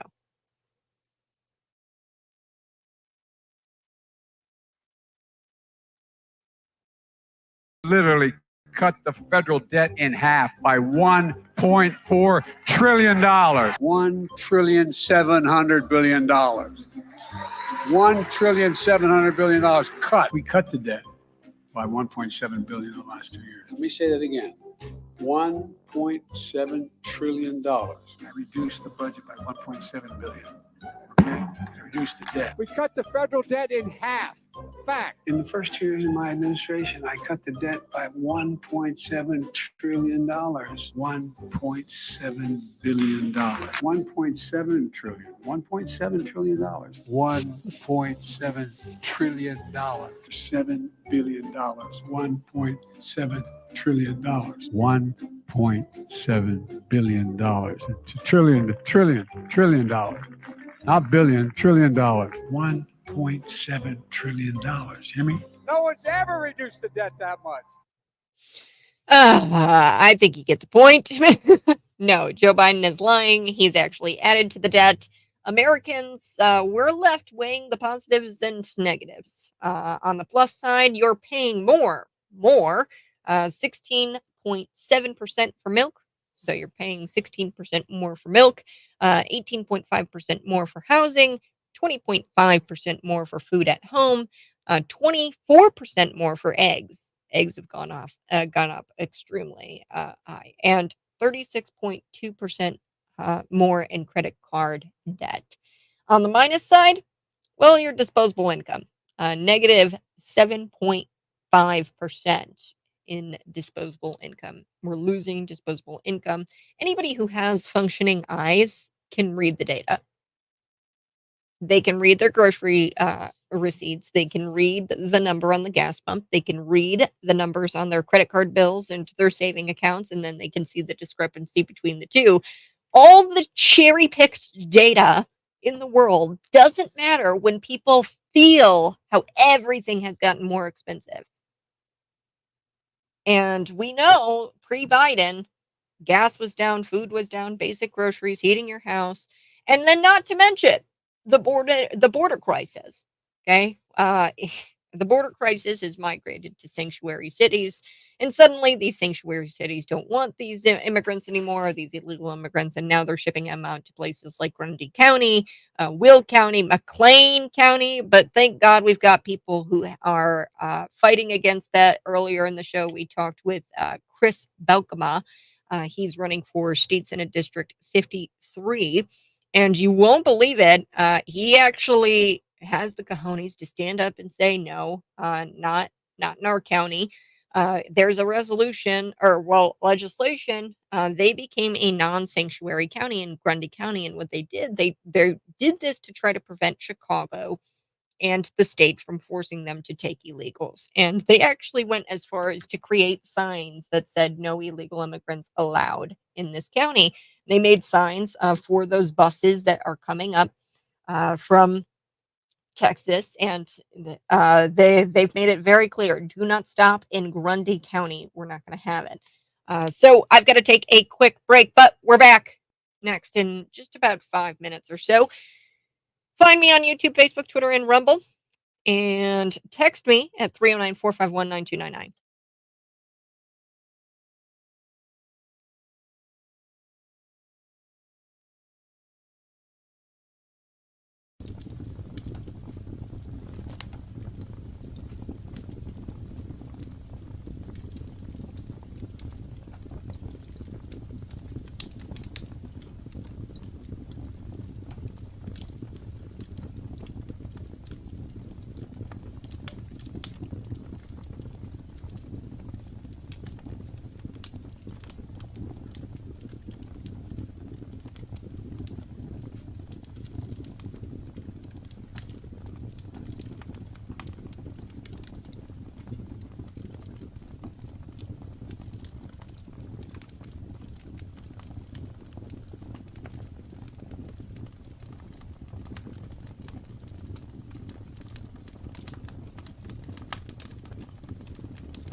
Good morning. Hey, thanks so much for tuning in. I so do appreciate it. We've got so much to get to today.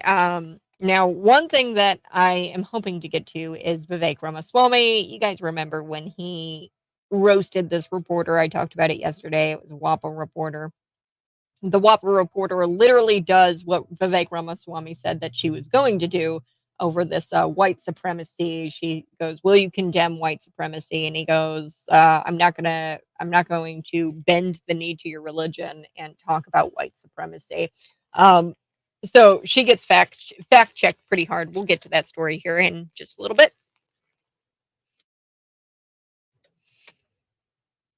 Good morning. This is the Morning Buzz. Thanks so much for tuning in. I got to tell you guys about Steals and Deals. You know, we were talking about how the housing prices have gone up, the cost of milk, bread, eggs, all of it. It's all gone up. What we're trying to do is help you out. Steals and Deals. So cities929.com. You can go check out Steals and Deals. Rob Jersey Cheese, $25 gift card. You can get it for half off at $12.50. So there's only a limited supply of gift cards, folks, and they're running out. We're selling out pretty fast. Pizza Ranch, you can get one free large specialty pizza each month. Typically, you have to pay $200 for something like that, but this gift certificate that you can get on Steals and Deals exclusively, you can get that for $100. So everything is like marked half off. There's actually this really cool blue line metal American flag sign made by Man-Made Metalwork. And typically it goes for $150. This is a really cool decor piece. It's a blue line.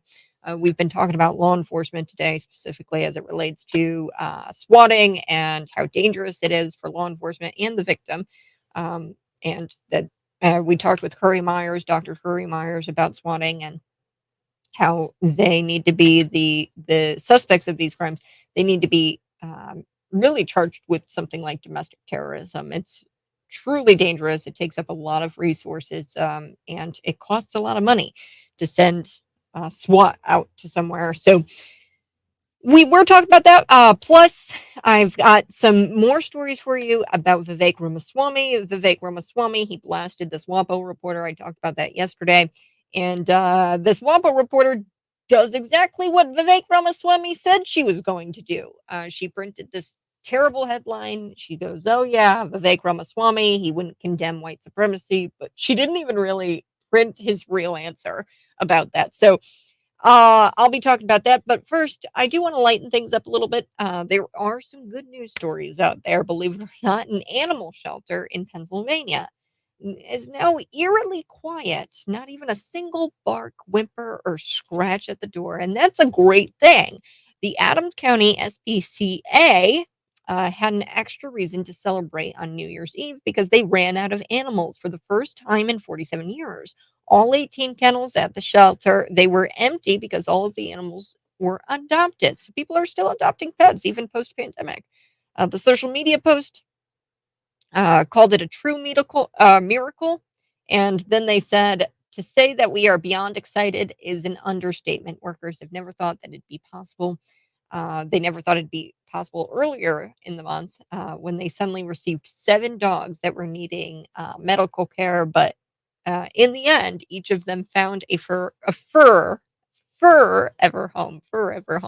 So this just warms my heart. I think it's so cute. The shelter is now in a unique position to take dogs from other shelters to help lighten their workloads. So clear of the shelter. Not a single bark or whimper or scratch at the door. So now they're going to be getting some other dogs from other shelters. All right, I got to take a quick break, but like I said, we're going to talk about Vivek Ramaswamy and wrap up the show for today, Friday. I hope you guys have a great weekend, and I do have your forecast coming up next because there could possibly be some snow. Yes, the first winter storm. Everybody's like gathering the water. They're stocking up on toilet paper.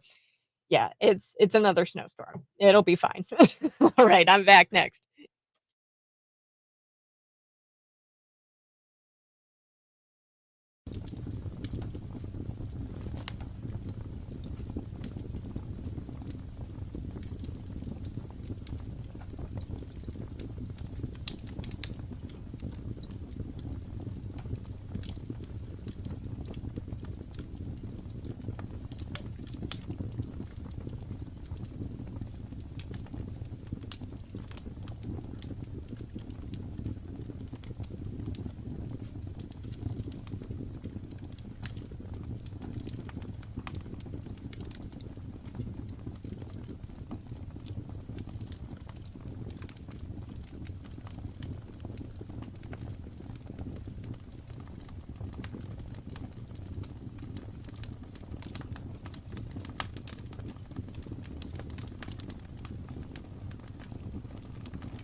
white nationalism?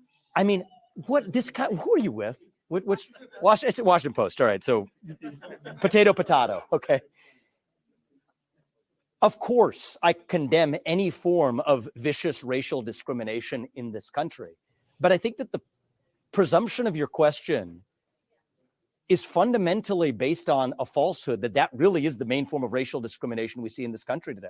Institutionalized racism is institutionalized racial discrimination that we see that doesn't come from somehow discriminating against people on the basis of some tenet of white supremacy. It's based on affirmative action. It's based on actually discriminating against people on the color of their skin in a way that's actually institutionalized today. Was there a point in our history, at points in our prior national history, where there have been vicious forms of anti-Black or anti-Brown discrimination throughout? That's Vivek Ramaswamy's takedown of a WAPO reporter, and you won't believe it, the WAPO reporter did exactly what Vivek Ramaswamy said she was going to do, and she printed this headline, and she goes, I asked Vivek Ramaswamy to condemn white supremacy, and he didn't do it. He just did. Did you not hear the clip? He actually came out and he's condemned all forms of racism. He condemned vicious racial discrimination, and yeah, she is shameless. And most journalists are. They're shameless and they lack self-respect. You guys have a great rest of your day. Bye-bye. I love you. It's Friday. Be safe out there. We could be getting some weather here early in the week. And this weekend, it looks like rain maybe on Monday. Tuesday morning is the most I've been seeing about the snow coming. So snow is coming. Check out our forecast next here at the top of the hour. Bye-bye. Love you.